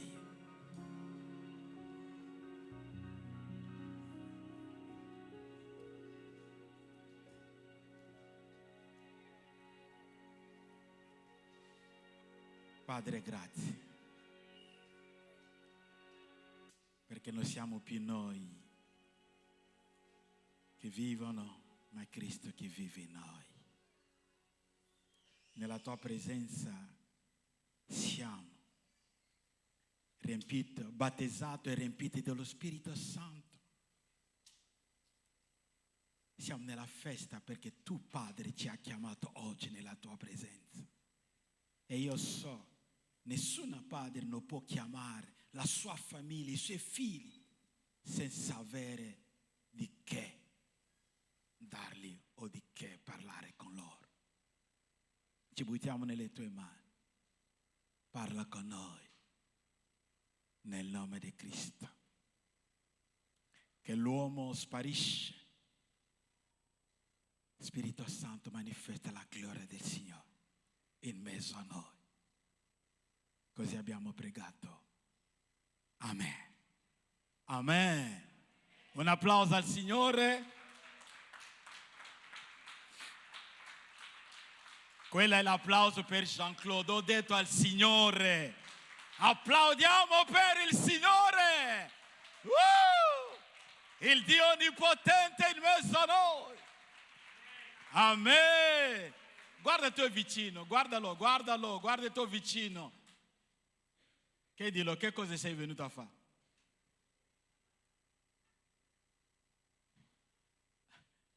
Amen. Che cosa siamo venuti a fare oggi? Questa domanda mi viene sempre in mente quando penso a quelle che Cristo... Accomodiamoci. Cristo l'ha posto ai suoi discepoli, a quelli che erano venuti a trovarlo, dicendo: ma quanto voi siete andati a trovare uno in deserto? Avete lasciato le città, siete andati lì a vedere Giambattista. Ma che cosa siete andati a fare? Vuoi salutarmi? Grazie. Amen. Siamo entrati nell'una fase pratica della vita cristiana.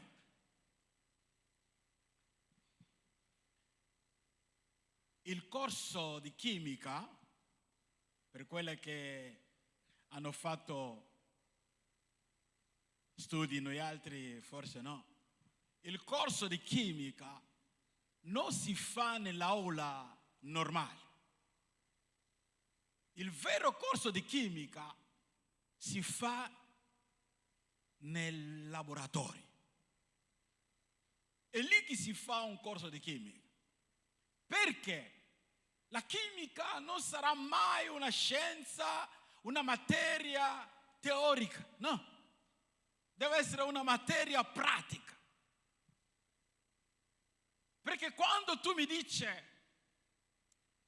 caro Giosuè, all'angolo lì ci sono pennarelli e quella straccio lì. No, lì. A quella sì. Anche lì lo straccio. Grazie mille.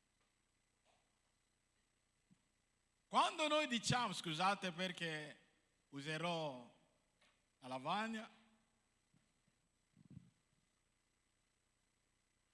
Ok, distribuite i livri. Gloria a Dio.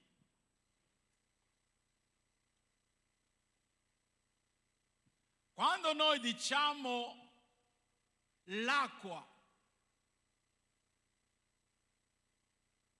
un vero chimico sa soltanto che l'acqua è la combinazione di due cose, due molecole.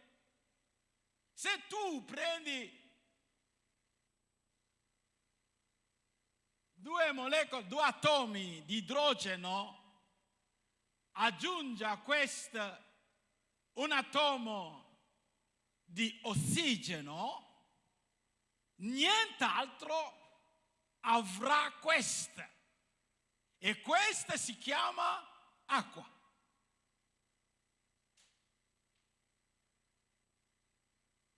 Non è qualcosa di teorico, no. Noi dobbiamo vedere. Per questo motivo entriamo nel laboratorio e prendiamo realmente due atomi, aggiungiamo uno di ossigeno e qualcosa deve accadere. Vedremo una goccia d'acqua. Boom! Wow! Questa rimanerà sempre per sempre nella nostra memoria, anche al 2 di mattina. Se uno ti sveglia, l'acqua è composta l'acqua è composta da 2, ma lo so perché l'ho visto. Amen. Senza vedere è difficile credere. Per questo motivo entriamo nell'una fase di prediche, lezioni su un tema. Mi sono detto, ma Spirito Santo, che cosa abbiamo fatto perché tu ci porti in questa grande tema che è miracoli. Miracoli. Il miracoli è la vita normale di un cristiano. Amen. Perché non siete d'accordo con me? Se voi non siete d'accordo, io sono d'accordo. Che i miracoli è il pane quotidiano di un vero cristiano. Ma che cos'è il miracolo? I miracoli, la parola miracolo viene dal latino, ma scusate, scrivevo prima, oggi non ne scrivo più. Miracoli viene da, miracolum, in latino. E miracolum vuol dire cosa meravigliosa. Cosa meravigliosa. E lì l'etimologia della parola miracolo. Cosa meravigliosa. E miracolum viene da una parola sempre latina che è mirare. Mirare vuol dire soltanto ammirare, meravigliarsi. Dunque, un miracolo è una cosa meravigliosa che portaci a ammirare o a meravigliarsi. E io dico sempre che lascia questa parola alla fine. Wow! Il miracolo deve farci dire wow! Gloria a Dio!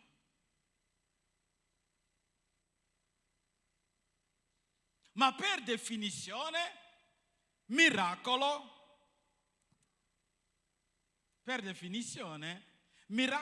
è un'azione o un fenomeno che va oltre il potere noto dagli uomini.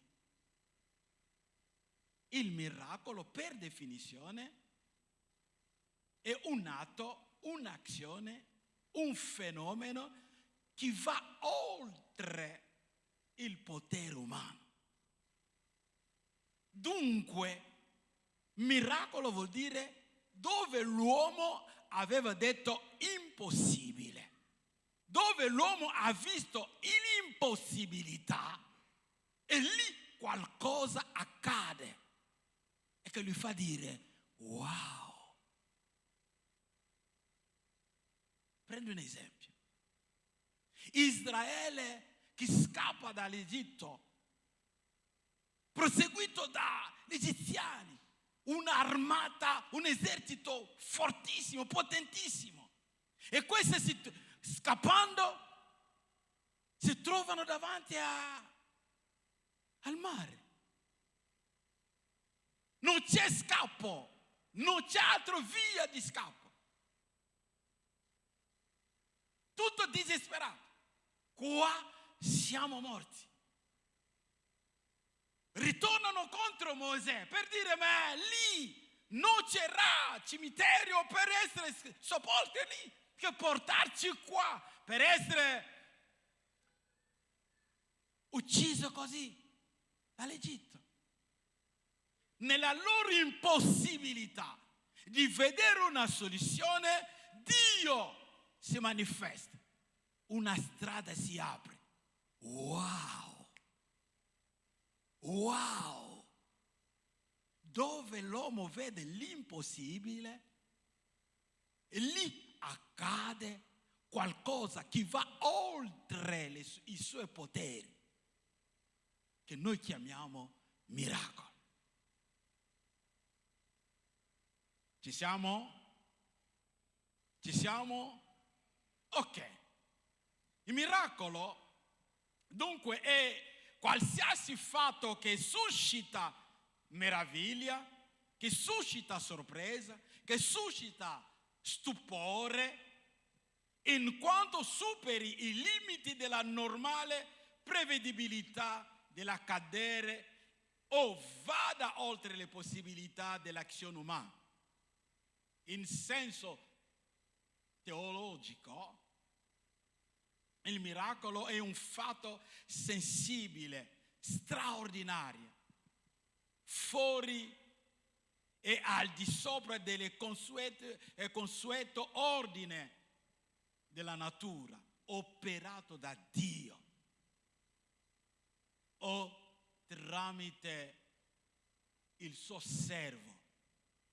E in quel senso il servo è soltanto un vettore. Dunque il miracolo ha come padrone, autore, Dio. È un fatto straordinario, è un fatto soprannaturale, operato da Dio, soltanto da Dio, o tramite il suo servo, e il servo è soltanto un vettore. non hai niente da fare.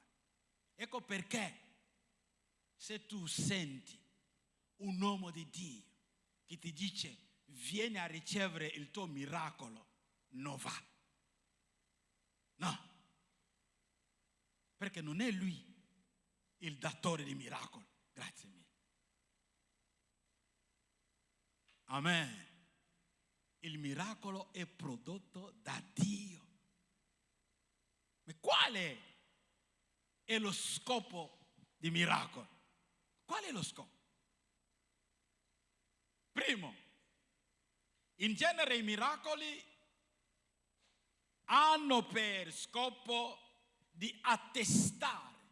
Il miracolo ha come scopo di attestare l'onnipotente e l'onnipotenza, l'onniscienza, la presenza, l'amore, la bontà o la misericordia di Dio verso l'uomo. Il miracolo ha come scopo di attestare l'onnipotenza di Dio. Quando c'è un miracolo, dobbiamo arrivare a dire veramente Dio è onnipotente. Il miracolo ci fa dire veramente Dio è onniscienza, conosce ogni cosa. Il miracolo vero ci deve far dire che veramente Dio è in questo posto, in questo luogo. Dio è presente. Il miracolo deve dirci veramente Dio è Dio di amore, Dio di compassione, Dio di bontà, Dio di misericordia. Quello è lo scopo di miracolo. E ribadisco, sottolineo, è soltanto Dio che è l'autore. E Lui lo fa per la sua gloria. Miracoli attestano l'onniscienza di Dio, l'onnipotenza di Dio. Ma oggi noi non vogliamo parlare dell'Antico Testamento, perché anche lì sono stati fatti miracoli. Noi vogliamo parlare di miracoli fatti da quando Cristo è arrivato, il Nuovo Testamento. In particolare il Nuovo Testamento, i miracoli e un miracolo proclama la divinità di Gesù Cristo. Io vi darò qualche versetto e noi faremo come i fratelli di Berè. Dunque andavano, ascoltavano, ma andavano a casa a verificare, secondo le scritture, quello che è stato detto. E noi dobbiamo essere così. Amen. Ho detto che i miracoli devono proclamare. Capisco perché. Perché? Perché questo straccio è bagnato. Ecco perché lo scrivo. Ok. Allora, i miracoli devono proclamare la divinità di Gesù. Giovanni 20, 30 a 31. Proclamare la divinità di Gesù. Giovanni, il tempo. Giovanni 20, 30 a 31. In poca parola è detto, Gesù ha fatto tanti miracoli. Ma questo, un po' di miracoli, perché nel Nuovo Testamento ha fatto l'indagine e hanno trovato soltanto 37 miracoli fatti da Gesù, che sono esplicitamente scritti. Ma ha fatto anche altri che non sono scritti. E questi che sono scritti affinché noi possiamo credere che Gesù Cristo è il Messia. Gesù è il Signore. Gesù è il Cristo. I miracoli devono proclamare la divinità di Cristo. Perché che a ogni atto, a ogni prodigio, a ogni segno che lui ha fatto, il mondo, quelli che erano intorno, hanno proclamato dicendo: wow, questo è il figlio di Dio. Vi ricordate? Anche all'ultimo momento sulla croce, essendo crocifisso, delle cose si sono successe e il comandante che era lì, guardando tutto questo, dice: ah, sicuramente questo era figlio di Dio. Amen. Wow. Il miracolo deve esprimere la divinità di Cristo, proclamare la divinità di Cristo. Il miracolo proclama che Gesù Cristo fu mandato realmente da Dio per la nostra salvezza. Giovanni 5, versetto 36. Andremo a leggere a casa, il tempo non c'è più. Miracolo proclama che Gesù Cristo fu mandato da Dio. Giovanni 5, 36. Il miracolo proclama che Gesù Cristo è lo stesso, ieri, oggi e in eterno, e continua ad operare fino ad oggi. I miracoli che accadono devono farci capire che Cristo non ha cambiato, è lo stesso. Quello che ha fatto ieri, lui lo fa oggi e lo farà domani. Marco 16, 17, 18 e 20. Grazie mille. Non abbiamo neanche più tempo. Il miracolo testimoniano. I miracoli testimoniano la veridicità della parola di Dio. Il miracolo testimoniano che veramente la parola di Dio è verità. Ebrei 2, versetto 4. L'ultimo scopo non è che la lista è finita qua, continuiamo. Lo scopo del miracolo è di portare le persone alla conversione. Perché se uno vede la gloria del Signore, no, non c'è altra spiegazione. Il suo cuore non può mai continuare a negare che Dio esiste.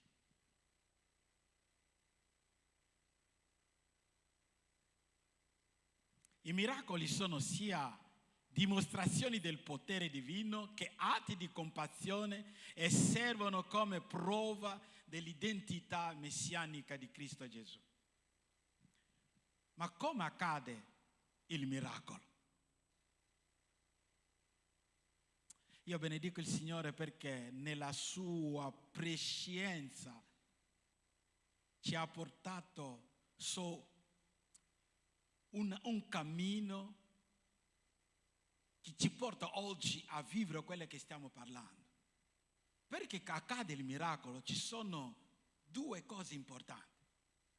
Una, la parola di Dio spinti dallo Spirito Santo, e due, la fede.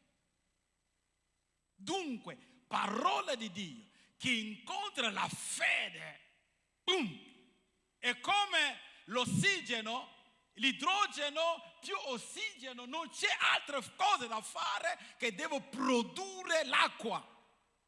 La parola di Dio, spinta dallo Spirito Santo, quella che noi chiamiamo rema, che incontra la fede, devo produrre miracoli. Per questo motivo Cristo poteva dire: se tu credi, tu vedrai la gloria del Signore. Amen. Se tu credi a cosa? Alla parola. Per questo motivo abbiamo iniziato l'anno con l'importanza di leggere, di meditare, di vivere la parola di Dio. E il secondo tema, non possiamo soltanto leggere, ma dobbiamo avere fede per credere a quella parola, affinché il tema di oggi si produce in noi, i miracoli. Ecco perché ho detto, i miracoli sono pane quotidiano di un cristiano. Chi legge, chi medita la parola di Dio e chi ha fede per dire quella che ho letto, Dio è capace di compierlo nella mia vita. Boom, miracolo accade. Alleluia. E da oggi cominciamo con qualcosa di sì semplice, il primo miracolo di Cristo. Giovanni 2, versetto 1 a 11. Questo miracolo è chiamato trasformazione dell'acqua in vino, conosciuto come il miracolo delle nozze di Cana. Il vero è trasformazione dell'acqua in vino. Conosciamo tutta la storia.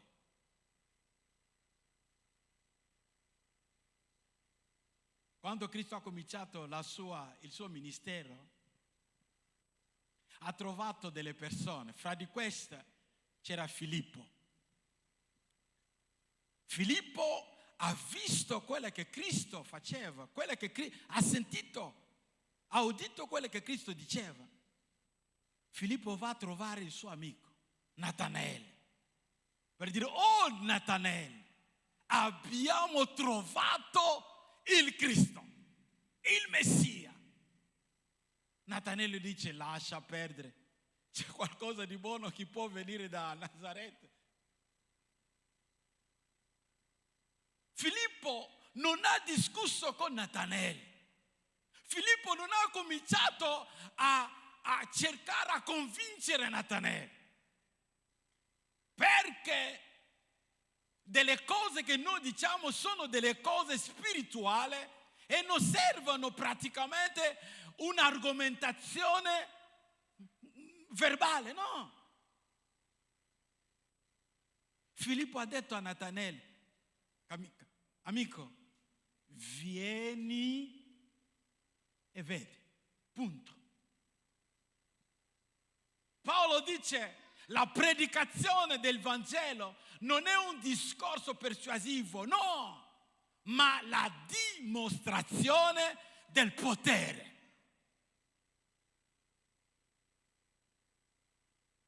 Quando noi predichiamo Cristo, noi non predicheremo mai miracoli, no. Noi non predicheremo mai guarigione, no.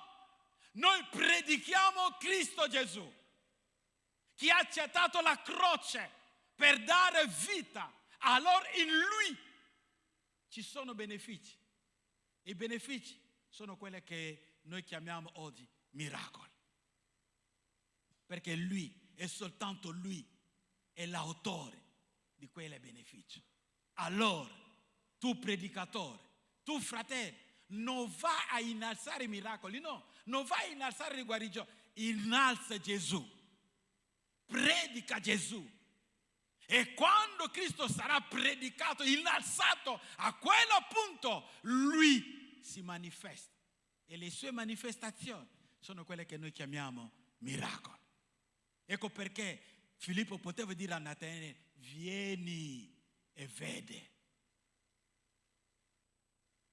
Natanaele è andato con Filippo. Arriva davanti a Gesù.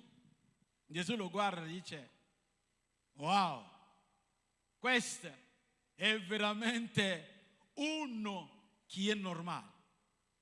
Uno in cui non c'è inganno.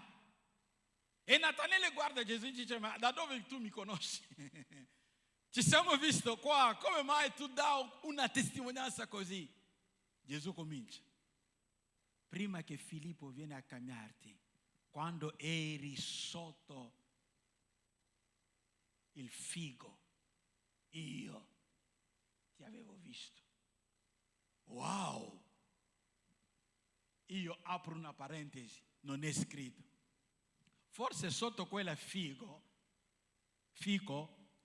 Natanele faceva qualcosa.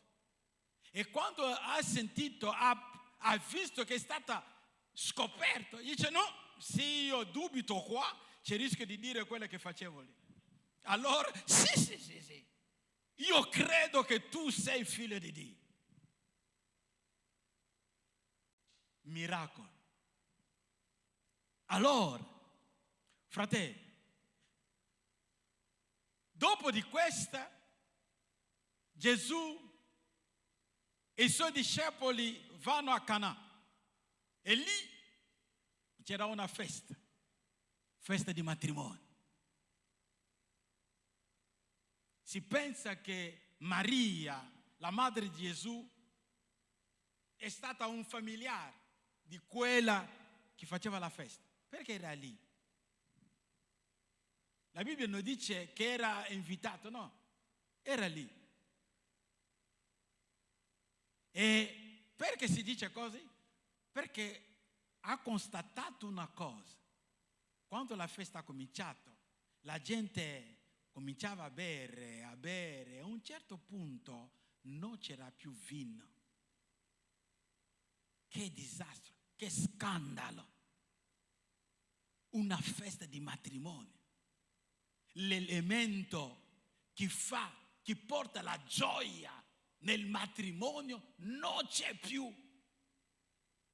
Che disastro! A quel punto Maria va da Gesù. Dice: oh, non hanno più vino. Gesù guarda Maria e qua ci sono tante discussioni teologiche, lasciamo perdere. Gesù dice a Maria: ma oh donna, che c'entro io in questa cosa qua?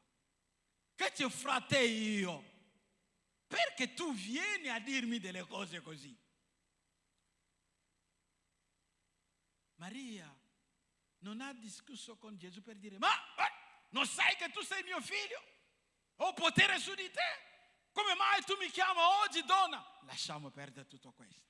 Maria torna, lascia Gesù, va dai servi per dire: fate tutto quello che lui vi dirà. E se ne va. Fratelli, lascia la responsabilità a Dio nella tua vita, così Dio si prenderà cura di te. Lascia la responsabilità a Dio. Perché continuare a discutere con lui? No, lascialo. Dio, oh, ma io ti ho già detto che sono ammalato. Basta, io me ne vado. Che il mondo veda che io, che sono cristiano, che sono chiamato figli tuoi, sono ammalato. Mi diranno: ma è suo padre? Allora a quel punto Dio si dice: wow, questo mi mette nell'imbarazzo. Allora scendiamo, facciamo qualcosa. E Cristo dice a quei: portate, si va avanti, trova che c'erano i vasi, 6 vasi. A che servivano quella vasi? Nella cultura talmente che in Israele c'era tante polvere, nessuno poteva entrare nella casa dopo aver fatto un giro senza lavarsi i piedi, togliersi la polvere. Ecco perché a ogni casa, all'entrata di ogni casa, c'era un vaso con acqua per purificarsi, lavarsi i piedi. Allora, quelli che erano convinti nella festa dovevano fare la stessa cosa. Ecco perché fuori c'erano i vasi per l'abluzione, il lavaggio di piedi. E Gesù arriva e dice: riempitemi questa vase d'acqua. Quella che è buono è che i servi avevano sentito bene quello che Maria aveva detto. Fate tutto quello che lui vi dirà. Per quel motivo non hanno discusso. Noi stiamo cercando vino invece di portarci a un negozio dove si vendono il vino. Forse lui si conosce, perché anche se è tardi, adesso tutto è chiuso, ma si conosce con un proprietario di una cantina dove si producono vino. E invece di portarci lì, lui ci dice di riempire i vasi con l'acqua. Va oltre il potere umano, va oltre l'intendimento umano. Che c'entra? Noi abbiamo bisogno del vino. Che c'entra l'acqua? Perché qualcuno ci ha detto di fare tutto secondo quello che lui ci dirà. Facciamo. Hanno riempito quella vase d'acqua. E dopo, attingete, andate a dare all'organizzatore della festa. Io penso che il primo servitore, servo che ha preso l'acqua, dice: ma questo mi manda perché quell'organizzatore di festa mi dà un po' di schiaffi, perché quella è già innervosito perché non c'è vino. Stiamo cercando soluzioni e lui mi dice di portarlo questa è l'acqua che ho messo in quella vase. Sono io che ho messo l'acqua, è la stessa acqua, fratelli. Lui aveva la conoscenza dell'acqua. Cristo non ha detto adesso l'acqua è diventato vino, no. Abbiamo un Dio che non fa pubblicità di quella che lui fa. Non ha bisogno di quello. Accendete. Hanno preso. Lui è andato. E dall'organizzatore. Quando l'organizzatore guarda,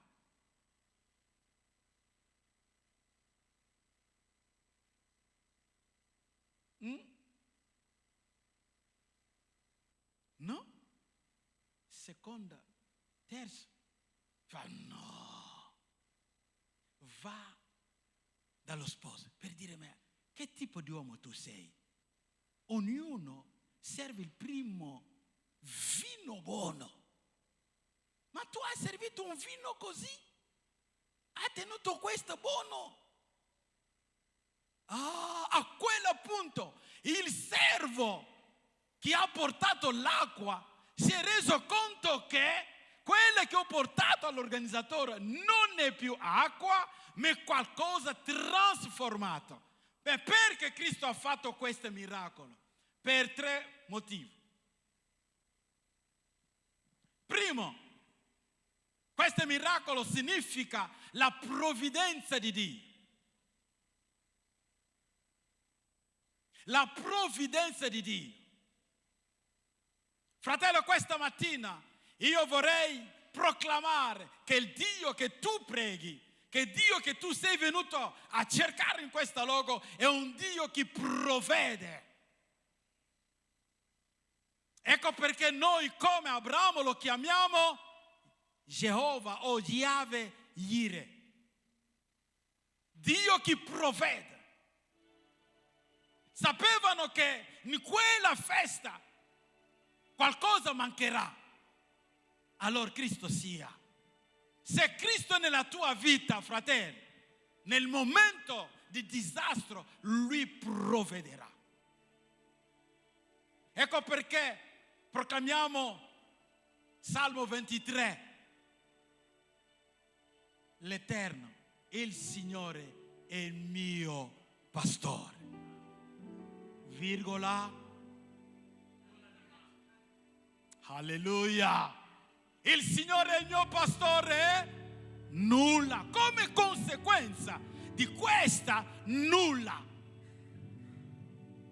Nel momento di disastro il tuo Dio è presente. Nel momento di bisogno alza i tuoi occhi, guardalo e Lui provvederà. Fratelli, i miracoli proclamano la bontà, l'amore di Dio nelle nostre vite. Io, vostro fratello, vi ho già raccontato questo. Lavoravo, un mattino facevo portiere di notte in un albergo a Venezia. Un mattino ritorno a casa, arrivo a casa subito al telefono. Il proprietario dell'albergo mi chiama. Ah, sei già a casa? Ho detto sì, sono già a casa. Fa, puoi venire qua? Se va bene, guardo mia moglie e dice wow, perché abbiamo un buon rapporto con questo. Penso che è una promozione. Ritorno veloce, un'ora. Arrivo a Venezia, lei mi guarda, mi abbraccia, mi fa vieni. Entriamo nell'ufficio, mi guarda, dice Jean-Claude, tu sei bravo, veramente sono in pace con te. Per quel motivo ti ho lasciato la gestione dell'albergo di notte. Mi fido di te, ma sento proprio in me che devo lasciarti a casa. Ti licenzio oggi.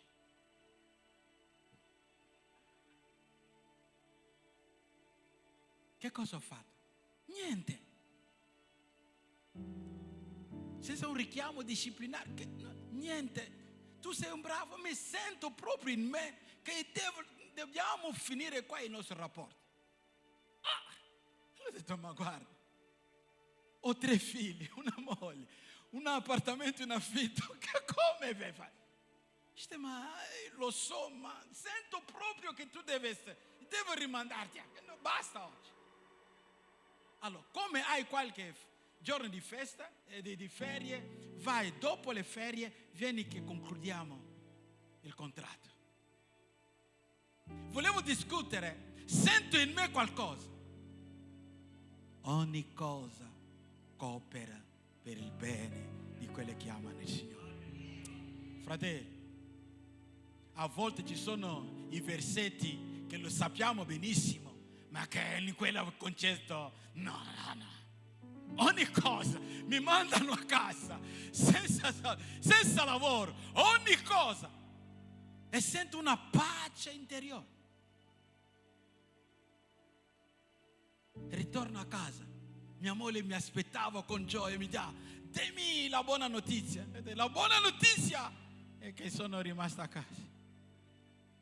Come mai? Che cosa hai fatto? Niente. Hai problemi con lei? Niente. Ci siamo inginocchiati, abbiamo guardato il cielo, abbiamo pregato e abbiamo ringraziato il Signore. Fratelli, 3 giorni dopo, lo dico davanti al Signore Onnipotente, 3 giorni dopo, mi incontro con una persona, ci siamo salutati, ciao, come stai? Bene, e lavoro? E dai, mi hanno lasciato a casa. Perché? Non lo so. Va bene. Dopo altri 3 giorni, come per dire 6 giorni di lavoro per Dio, mi chiamo. Sei a casa? Ho detto sì. Vieni a trovarmi un po'. Prendo la mia moglie, andiamo come un disoccupato, non avevo niente da fare. Arriviamo nel suo ufficio. Lui si mette dall'altra parte, vedo che ha aperto un cassetto, fa uscire un blocchetto di assegni. Scrivi, strappa e mi dà. Io guardo, immaginatevi, da quando avevo cominciato a lavorare non avevo mai ricevuto una somma come quella. 3.000 euro. Ho detto no. Scosso un po' la mia testa e ho detto ma forse sono 300 euro, ma nella mia eccesso di zelo vedo un altro zero. Da mia moglie, guarda un po' qua. E lei mi fa 3.000. 3.000. Le lacrime sono cominciato a scendere nei miei occhi. Il Signore è il mio buon pastore, nulla mi manca. Fratelli, Dio provvede. Questo è un miracolo. Quando siamo usciti fuori come un ragazzino, penso che avevo fatto un salto di 1,50 m più della mia altezza, per dire wow, Dio è vivo, Dio è vivente, Dio è onnipotente. Ho cominciato a urlare perché realmente quello che confessava si è manifestato. Perché io dico sempre, io non dipendo mai dall'economia del mondo, io dipendo dall'economia del Signore, del cielo, è Lui la mia provvidenza. E quella 3.000 euro non era una volta, ma 2 volte. A tale punto che Lui mi fa, quella persona, ogni mese vieni qua, vai in quell'ufficio, avrà 550 euro ogni mese, al di là di 3.000 che mi ha dato. Il vino è mancato, c'è uno che è arrivato. Provvidenza e miracolo. La seconda cosa, non soltanto la provvidenza di Dio, ma in questo miracolo della trasformazione c'è una richiesta interessante per vivere il miracolo. Quale? Fate tutto quello che Lui vi dirà. Se tu vuoi vedere il miracolo nella tua vita, fa tutto quello che Dio, quella che la parola di Dio ti dice. Fallo. Vi ricordate? Giosuè 1, versetto 8, che questo libro della legge non sia nella tua bocca, meditalo giorno e notte e abbia cura di mettere in pratica tutto quello che tu stai leggendo. Allora, come conseguenza, allora tu avrai successo. Tu avrai successo. La parola di Dio che incontra la vera fede. La fede, fratello, non è vedere, no. Ecco perché noi, come la Bibbia diciamo, noi non camminiamo secondo quelle che noi vediamo, no, ma secondo la fede. Perché sappiamo che la realtà è diversa della verità. La realtà è quella che noi vediamo. Nicoletta ha visto la realtà. Fratelli, no, comprate quel libro, leggete e vedrete la potenza di Dio davanti a coloro che credano. Credere vuol dire abbiano con fiducia quello che Dio ha detto, quella che io farò. Quello che Dio ha detto è quello che accadrà per me. Anche se attraversassi la valle dell'ombra della morte, io sarò con te. Credi a questo? Allora, quando arriveranno delle situazioni, delle circostanze, sappia questo: Dio mi ha promesso che non mi abbandonerà, non mi lascerà da solo. Io sono con Lui. Quando tu hai quella fede, allora vivrai il miracolo. La terza cosa che ci insegna qua, la vera verità. la trasformazione. Quelle che noi chiamiamo in greco metanoia. La trasformazione. Fratelli, l'acqua diventa vino. E se portiamo questo risultato nel laboratorio, noi troveremo le componenti di queste e altre cose. Cristo, facendo questo miracolo, ci richiama alla trasformazione, affinché arriviamo a quella che la Bibbia dice: colui che è in Cristo è diventato una nuova creazione. Delle cose vecchie sono cancellate, passate. Tutto è diventato nuovo. Sempre vi ho raccontato il fatto che un bruco diventa una farfalla.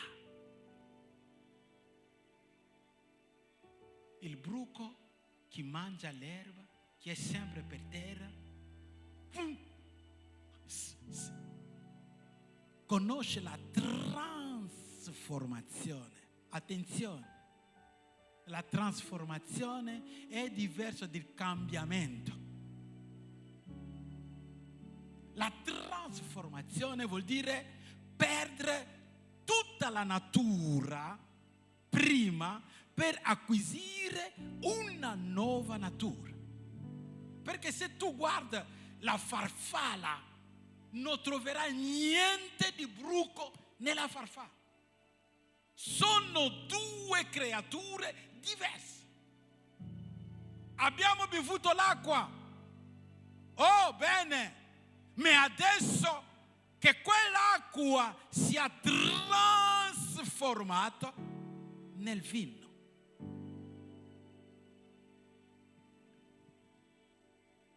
Ci sono i bevitori di acqua qua, ma non penso che in una serata, una festa,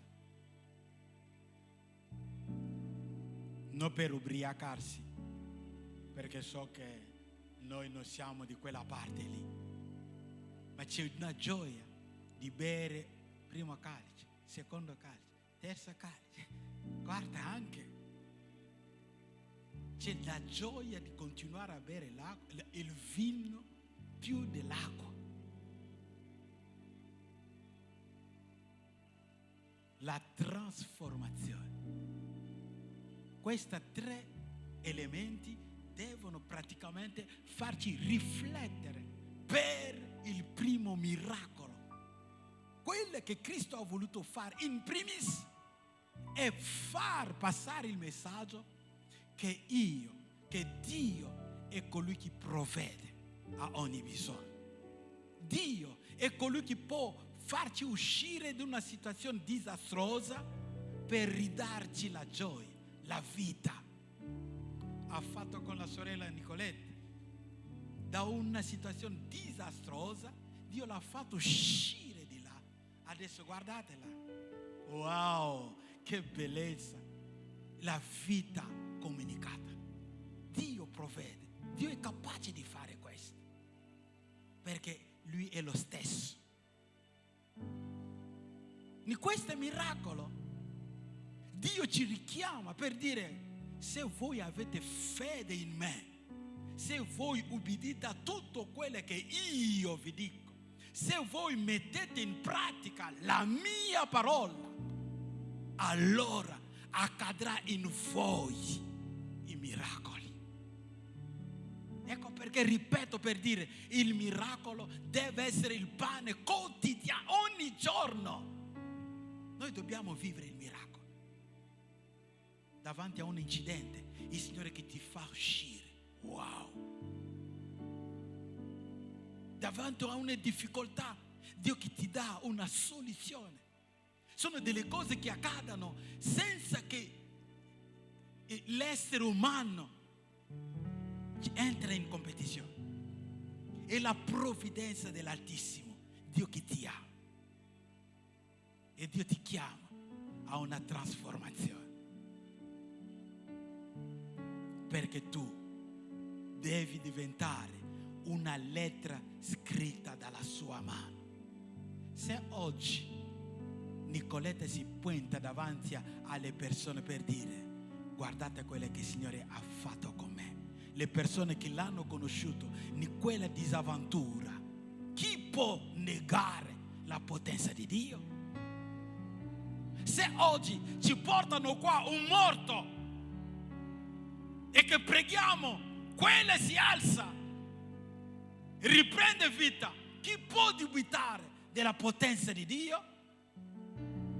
I miracoli devono farci vedere l'onnipotenza di Dio, l'onniscienza di Dio, la presenza di Dio, l'amore di Dio, la bontà di Dio nelle nostre vite. Allora, perché siamo figli tramite quello che Cristo ha fatto sulla croce, siamo figli tramite il patto, i miracoli sono per noi. Ecco perché Cristo dice: colui che crede in me farà anche lui delle opere come queste e ne farà di più grande. Cristo parlava alle persone per la loro guarigione, toccava, ma quanto gli altri sono venuti dopo?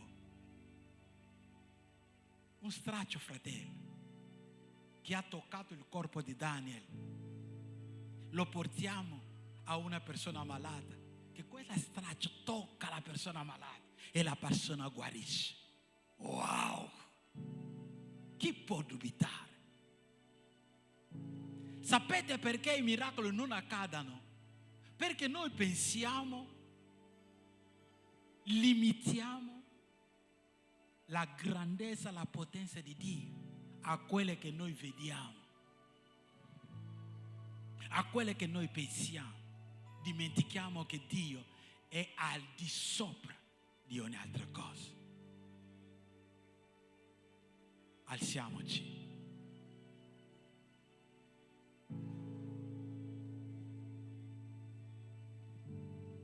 Stamattina sento proprio la gioia di buttarmi nella presenza di Dio per dire al Signore: fammi un vero testimone della tua potenza.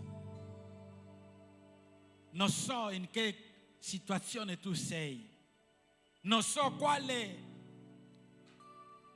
il problema che è davanti a te,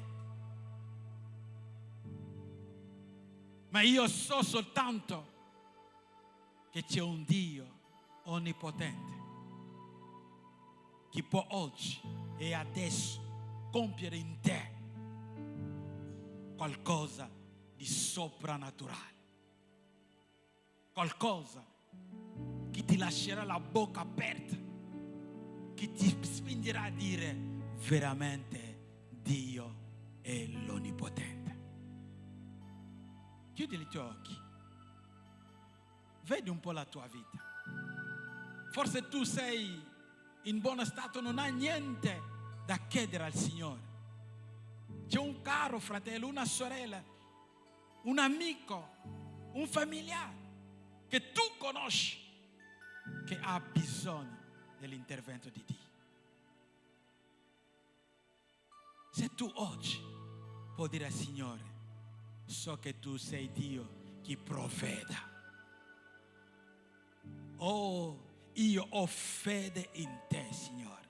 Allora trasforma la mia situazione. Trasforma questa situazione che mi disturba, che mi fa piangere. Trasforma, Signore. E Lui è capace di farlo.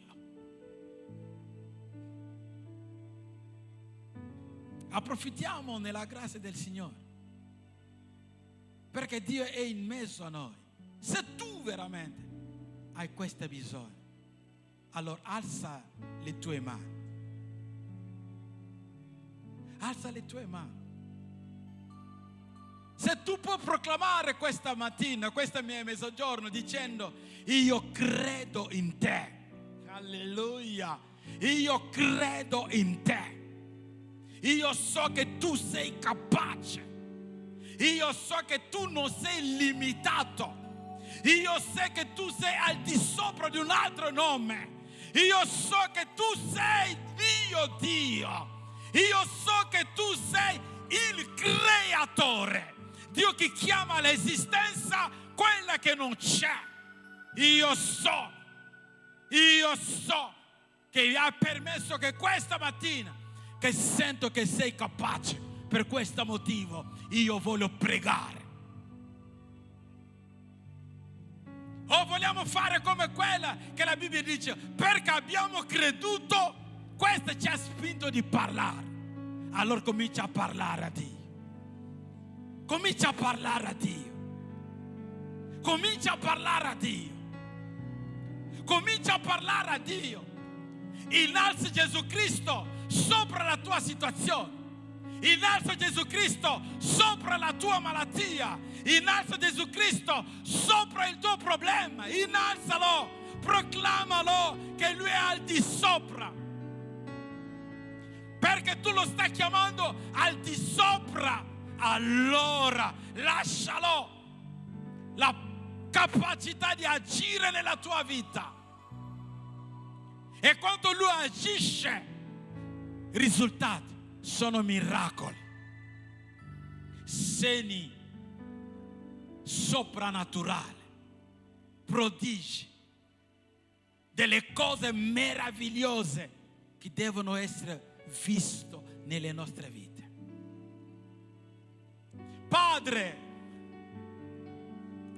nel nome di Cristo Gesù, il Signore e il Salvatore e il Redentore, Lui che ha accettato di lasciare il trono del cielo, Lui è venuto qua giù, prendendo la forma uguale alla nostra, ha vissuto tutto quello che noi stiamo vivendo e ha voluto portare nel suo corpo conseguenze dei nostri peccati, malattie, infermità, situazioni disastrose, conflitti e tutto quello che ti può far piangere. Lui si è incaricato di questo e li ha portato sulla croce e lì li ha inchiodati, morto, ma è ritornato in vita. Per questo motivo, e Lui ci ha detto: questi sono i segni, questi sono i miracoli che accompagneranno tutto quello che crederanno. Questa parola, questa promessa non è del mio Padre, è la tua parola, la tua promessa. E noi proclamiamo che la tua parola è verità. Cristo, tu hai detto: nel mio nome scacceranno i demoni. Ecco perché nel nome di Cristo ogni spirito maligno, ogni demone che veniva a disturbare le vite dei tuoi figli tramite un'azione o un'altra, nel nome di Cristo, per l'autorità che abbiamo ricevuto da Lui, noi cacciamo via tutto spirito. Fatene nel nome di Cristo. Lascia libero i figli di Dio. Tu hai detto: imporranno le mani sui malati e i malati saranno guariti nel nome di Cristo. Lui che ha una destra potente, noi preghiamo che ogni persona che crede a questa parola, chi era toccato da una malattia, sia guarita nel nome di Cristo. Qualsiasi sia la malattia, noi proclamiamo che Cristo è al di sopra di ogni cosa. Perché ogni nome sotto il sole in questo mondo è sotto il nome di Cristo. E soprattutto diciamo a quei malattie che le persone hanno detto sono incurabili. Se per le persone sono incurabili, ma per te onnipotente Dio tutto è possibile.